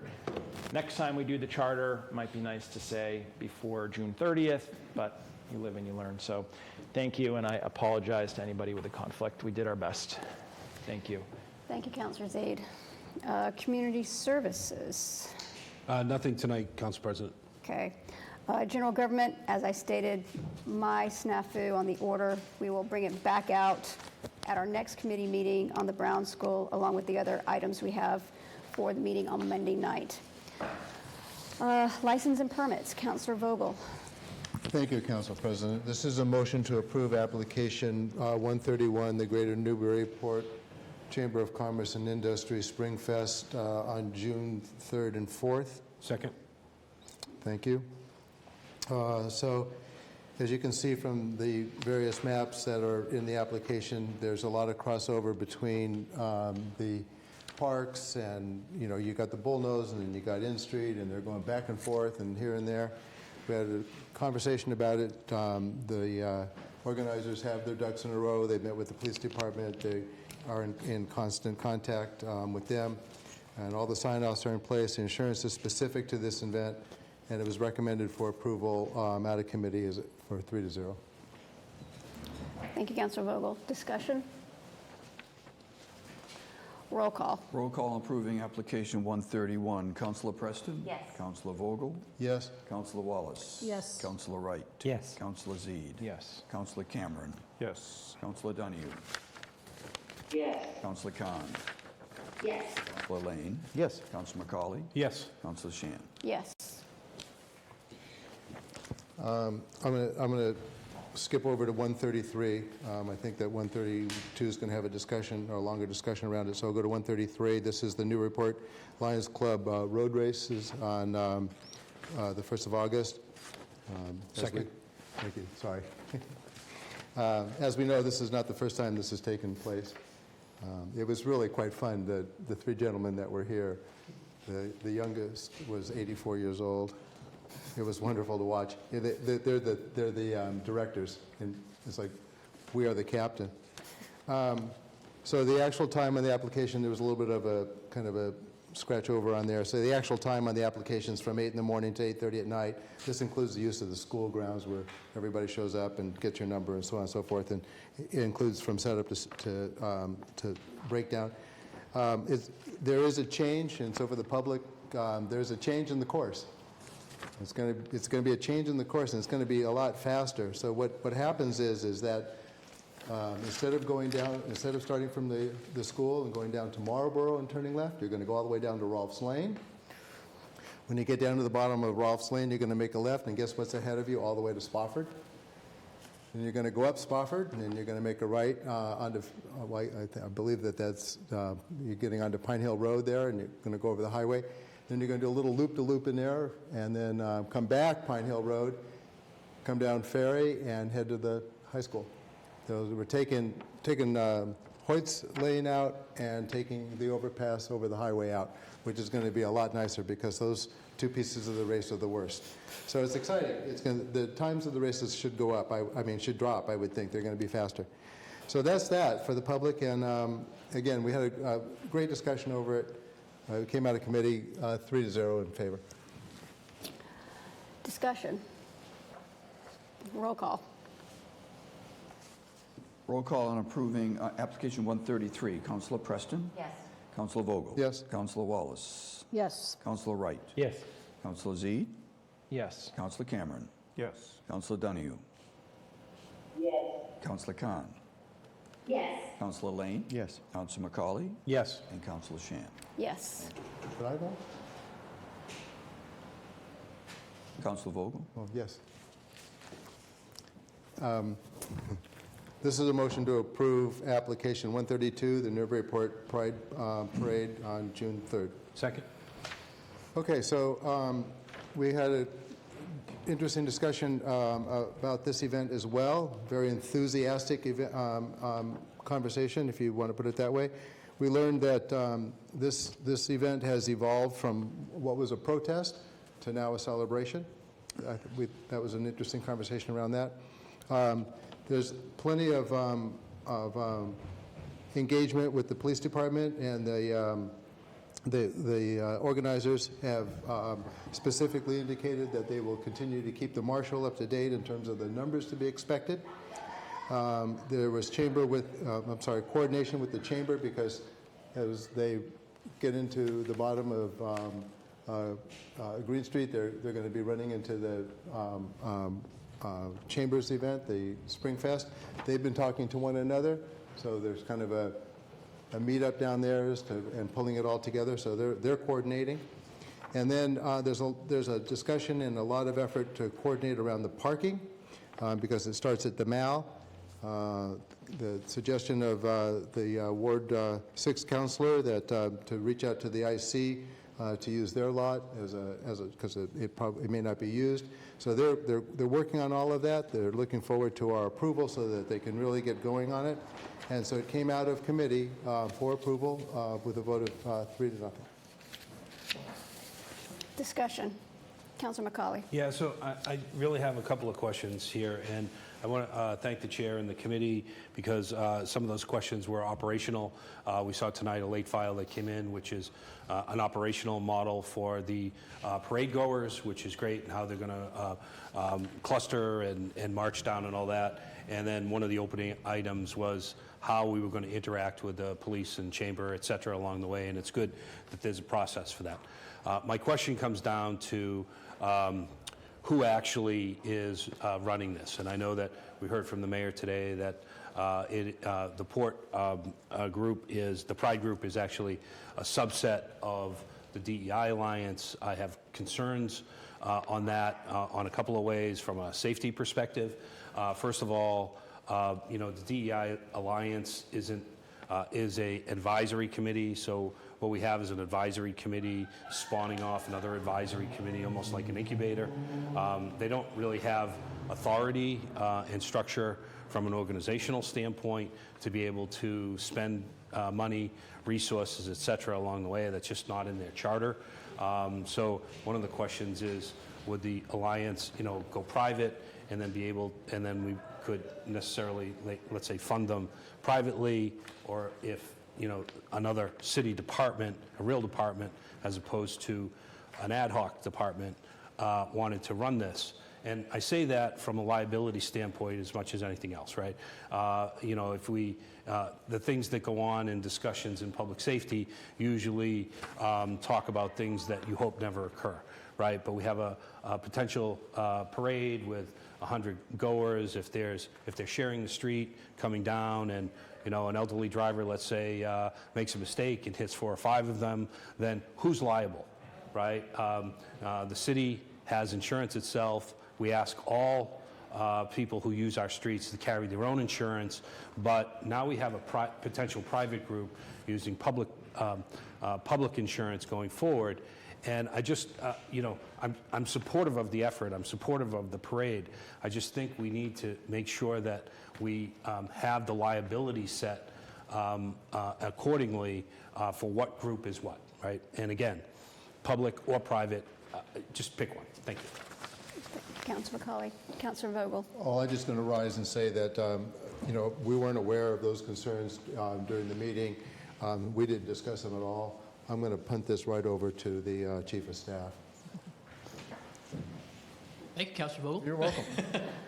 Sure. So we have addressed this. The mayor brought it up tonight. He did talk about how this is affiliated with a city entity, and he did say that if the committee feels better about making this instead something that's run by the city, he's happy to take that on from the mayor's office. As it stands, this is an advisory committee to the mayor. So in my mind, this is already something that's being run through the city, and that's how we've been treating it, and that's what the Pride Board did. Again, we're very supportive of this. The marshal's been supportive the whole time, and it's looking like this is something that we'll be able to do and address these issues. But happy to take on any other questions that this group has. Councilor Zaid. Yeah, I do have 2 questions. So the first one is, what do you think the cost is going to be? So that'd be my first question. Maybe I can stop there. So right now, the estimated attendance is 100 people. In that case, the marshal doesn't believe that they need a police detail. He would instead set up cruiser in the front, cruiser at the end of the parade, and would not attach a cost to that. The individual groups might have that are marching the parade might have their own decorations, might buy their own things, but that would be their own choice. So the budget, there isn't really a budget for this. We don't see any expenses attached to it based on the marshal's assessment. Okay, and the second question, so the 2 other questions. One is they had presented 2 routes, but selected the Green Street option. And this says the parade route is about under a mile, about a mile, and that's estimated to take 20 to 30 minutes to complete. Was that discussed in committee? Yeah. The time particularly? Sorry. Councilor Vogel. Thank you. I'm sorry, I did not address that. The discussion around it was, what is the total time of a lapse? And it was given from startup to being finished from 11 to 12:45. She's indicated actually it's more of a 10-minute walk down the street. It's really just from the Mall down Green Street. And it's not a mile by any stretch of the imagination. So we talked about that, and it was, estimated 10 or 15 minutes once they start to be down at the bottom of the hill. Yield for now, thank you. Councillor Donahue, I see your hand. Yes, thank you. I just wanted to say that I will wholeheartedly be supporting this. I think it's long overdue. I want to applaud the mayor and the administration for working with the DEI Alliance to put this together. I see absolutely nothing but positive. This is just absolutely the right thing to do, and I'll be supporting it. I will be walking in it. I encourage all of you to do the same and to just show that we're a diverse community that we truly are. And so with that, I'll yield. Thank you. Thank you, Councillor Donahue. Councillor Wright. Thank you.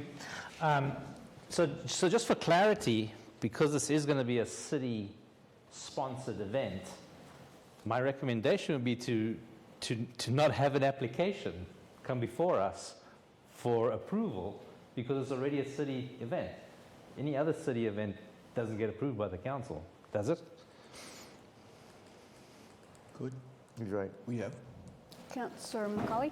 Yeah, I'd like to make a motion, an amendment here to, well, it's actually a motion to approve this with a condition on it that we get the applicant straightened away in terms of whether it's a city function or whether it's a quasi-private function, and whether those characterizations of either side protects us in terms of insurance liability and any of the other things, limited liability we would have on the street, those types of things anyway along the way. Those types of issues, if we can get clarity of that. But I think sending the message that, yes, we want to support it, there might be some additional paperwork required more than anything else.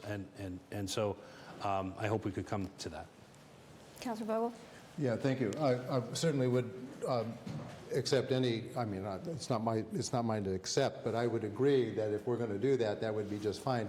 I just want to keep in mind that, we're talking about the 3rd of June here, so we're only a couple of weeks, in essence, down the road. So I would be curious with the amending counselor, we're going to approve, on the condition that those requests are met.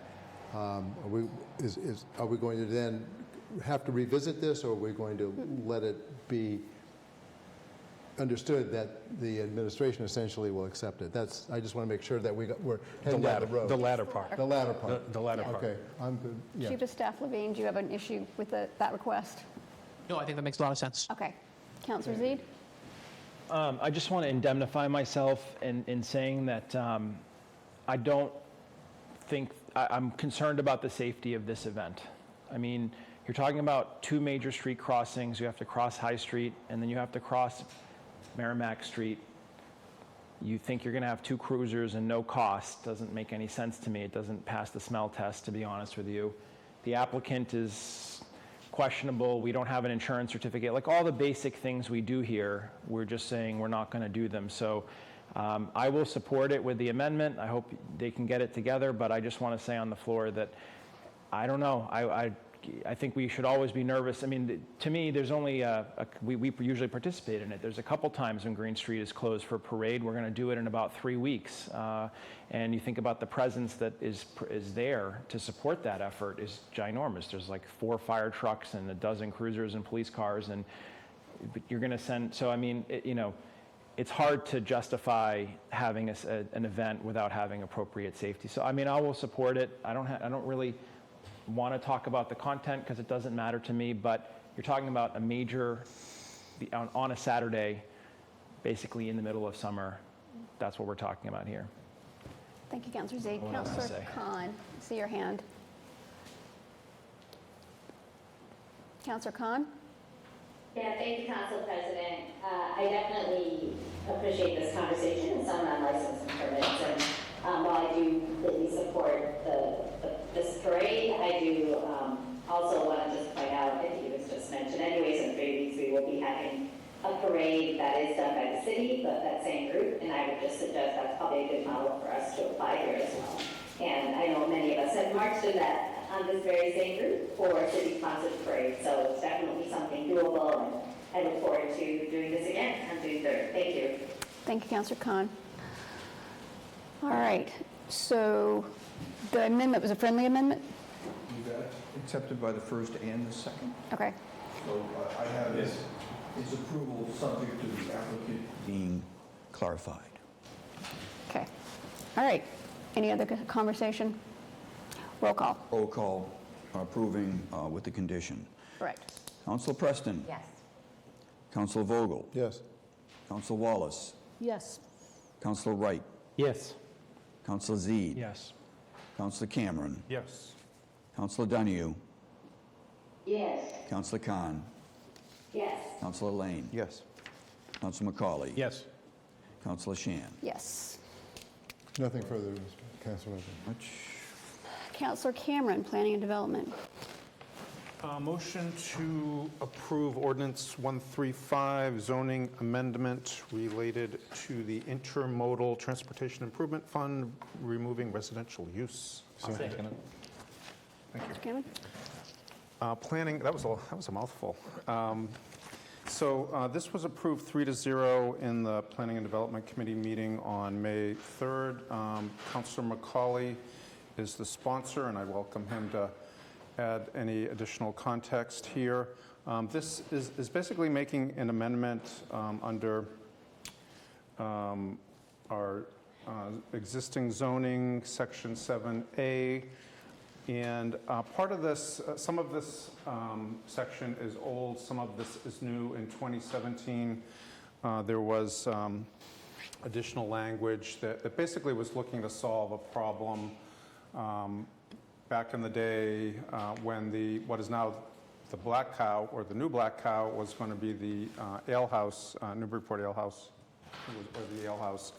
And they were granted, I don't know if it was a permit or a variance or a special permit by the ZBA to basically use all of the parking in the adjacent municipal lot to cover their required parking needs. I think it was a 400-seat restaurant, something like that.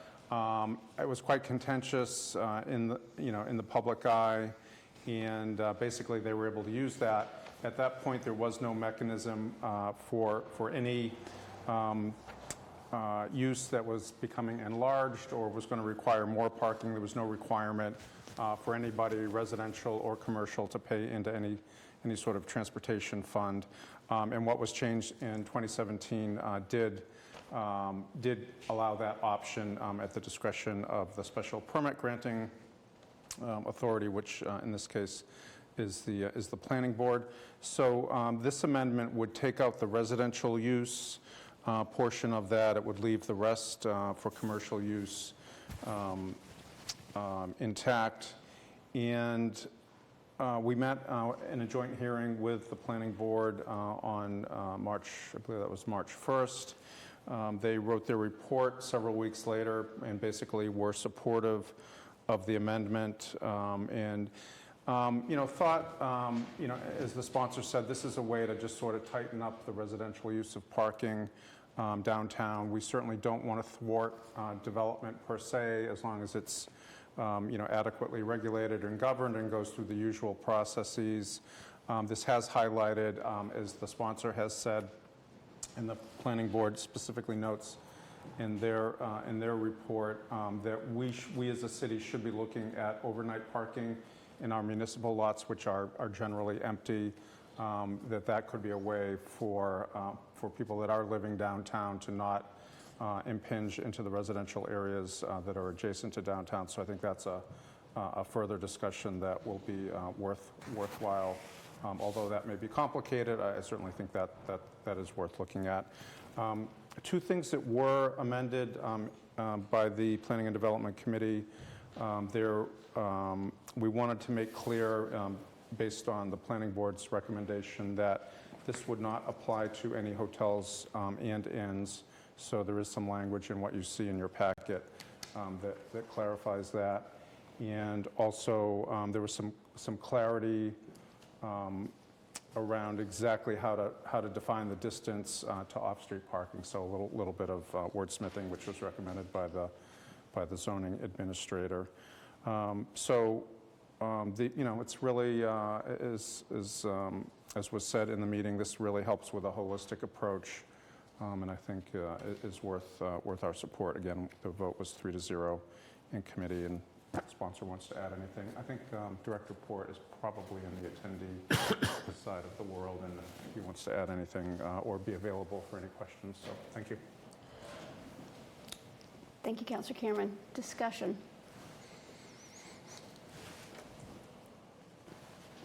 No hands?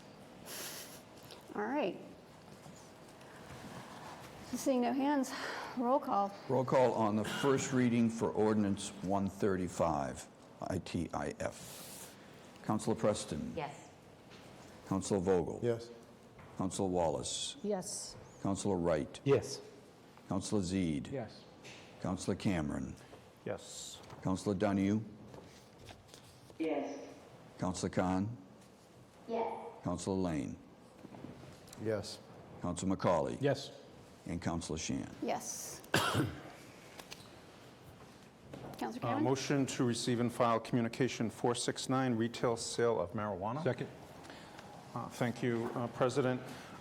So the committee did vote 3-0 to receive and file this with that recommendation to the full council. So we had our meeting, it was last Thursday.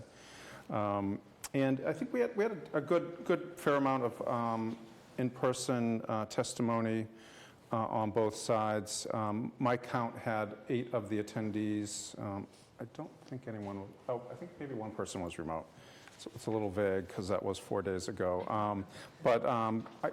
Generally there were 8 folks that were in opposition to retail and 2 people in favor. Lots of discussion, and the sponsor did describe sort of her interest in wanting to have a discussion, as follow-up, as I'm sure you all recall, with the council voting on this a couple of times in the past, and ultimately there being a ballot referendum in 2019 on this. And citizens may want to come forward with some sort of a referendum. There was lots of discussion, in particular the vice chair of the ZBA was opining, as that's a word we use a lot here, that there could be some issues with local control, and a lot of back and forth. So I think certainly if anyone wanted to move forward with this, there would need to be a lot of research, and sort of people talking about the pros and cons of the Port Plaza, Ward 5, the traffic circle downtown as either inappropriate locations or appropriate. In the end, we thought it most appropriate to do a receive and file on this, and that's how it is. Thank you. Thank you. Discussion. Councilor Donahue. Yes, thank you, President. I just want to thank the chair of Planning and Development for that good synopsis, and also just to, really clarify for everyone and reiterate that receiving and filing this communication is exactly what I anticipated after just having the ability to have a conversation about it. This is not something I feel defeated on. This is what I anticipated. So I just wanted to make that clear and understand that it's the council has job tight, so it's off our table. And thank you. Thank you, Councilor Donahue. Further discussion. Roll call. Receiving and filing communication 469. Councilor Preston? Yes. Councilor Vogel? Yes. Councilor Wallace? Yes. Councilor Wright? Yes. Councilor Z? Yes. Councilor Cameron? Yes. Councilor Donahue? Yes. Councilor Khan? Yes. Councilor Lane? Yes. Councilor McCauley? Yes. And Councilor Shan. Yes. Councilor Cameron? Motion to approve Order 44064 Federal Street Plummer House Restriction, Preservation Restriction. Thank you. The committee also approved this 3-0 the other night, and essentially, and there is in attendance Dylan Peacock from Historic New England, who is part of this and gave, I think, a very thorough yet focused brief on this at our Planning and Development Committee meeting. And this really is a good news story. This is the Coulter Johns, who I'm sure some of you remember Tom Coulter John. He's occasionally here, and we all have his address memorized as 64 Federal Street. So Dylan from Historic New England said that their nonprofit organization is involved in 121 properties protected in New England. There's one in Newburyport, which is on High Street. I can't remember. I could guess the address, but I'd be wrong. And so they're very excited to work with the Coulter Johns. So the Coulter Johns would be donating this preservation restriction, which is both exterior and interior. It would be in perpetuity. And in accordance with Mass General Laws, Chapter 184, it's something that the City Council would need to authorize the mayor, I believe, to sign into it. It's whatever the first page language has. Our own Historical Commission did also look at this and is supportive of it. There is no liability on the part of the city. And as Mr. Coulter John said, they've spent 50 years working on this house. And they really want it to be for the whole community, and I think it's a fantastic gesture on their part, and we did approve it 3-0. Thank you. Thank you, Councilor Cameron. Discussion.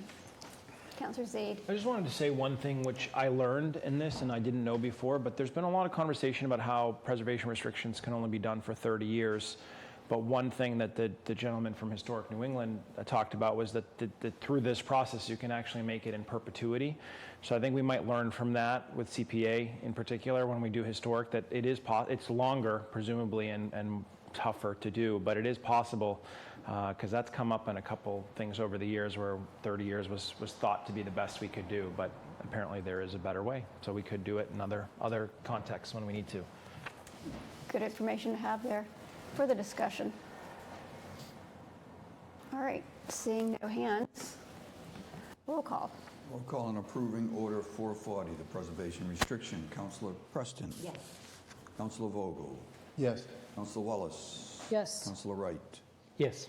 Councilor Zede. Yes. Councilor Cameron. Yes. Councilor Donahue. Yes. Councilor Khan. Yes. Councilor Lane. Yes. Councilor McCauley. Yes. Councilor Shan. Yes. Councilor Cameron? Quick note, so with the budget meetings coming up, we'll try to find a time for planning and development to meet with Council of the Whole on short-term rental. We have also a few appointments, but we'll be looking at our calendars and trying to find something that works. I know everyone would want to participate in the short-term rental. We wouldn't want anyone to miss it. So, thank you. Public Works and Safety, Councilor Wallace. Thank you, Council President. Motion to approve Communication 477A, petition for poll on Briggs Avenue. Second. All right, this was brought in front of the council at a poll hearing a few weeks ago. John Butler was here, and then if you all recall, there was a resident who had concerns about the location of the pole. So myself and the clerk heard back from John Butler. He said he did a site walk with the resident, and the resident is fine with everything. So I think we're ready to move forward with this the way that it is in the packet. Right. Thank you. Okay. Clerk Jones. Just for the record, I did hear back from the attorney who spoke here, who left a voicemail that said he was satisfied. Excellent. Thank you. All right. So noted. Questions? Seeing no hands. Roll call. This is approval of the poll on Briggs Avenue as presented. Councilor Preston. Yes. Councilor Vogel. Yes. Councilor Wallace. Yes. Councilor Wright. Yes. Councilor Zede. Yes. Councilor Cameron. Yes. Councilor Donahue. Yes. Councilor Khan. Yes. Counselor Lane? Yes. Counselor McCauley? Yes. And Counselor Shan? Yes. All right. The only other thing I have to report is we are meeting tomorrow. We didn't meet last week. We wanted to give the new director a little time under his belt. So he will be attending the meeting tomorrow. I think he'll be attending remotely. But there's a lot of roadway discussion. The most important one right now is probably the High Street grant project that goes from Cutting to Myrtle. And then there'll be many Ward 4 issues on there as well. And then the committee is also, we've got a lot going on. So the next important one is going to be making sure that the fire chief comes in front of the committee so that we could have that ready for the next council meeting. And we had canceled all of our regular scheduled meetings during budget season. So I will make sure to find something next week that works for the committee. Thank you. Thank you. Good of the order. Motion to adjourn? Second. Roll call. Adjourning this meeting, Counselor Preston? Yes. Counselor Vogel? Yes. Counselor Wallace? Yes. Counselor Wright? Yes. Counselor Reed? Yes. Counselor Cameron? Counselor Donahue? Yes. Counselor Khan? Yes. Counselor Lane? Yes. Counselor McCauley? Yes. Counselor Shan? Yes. Thank you. What? Phrase the what? Oh, We were told. don't whine. Don't whine. No whining. That is That's right. Do not Seriously, they came in wind and told us anything. cable management. wires. They want to just leave them. Just leave them. If anyone is, No whining. No whining. No whining or whining. if anyone's worked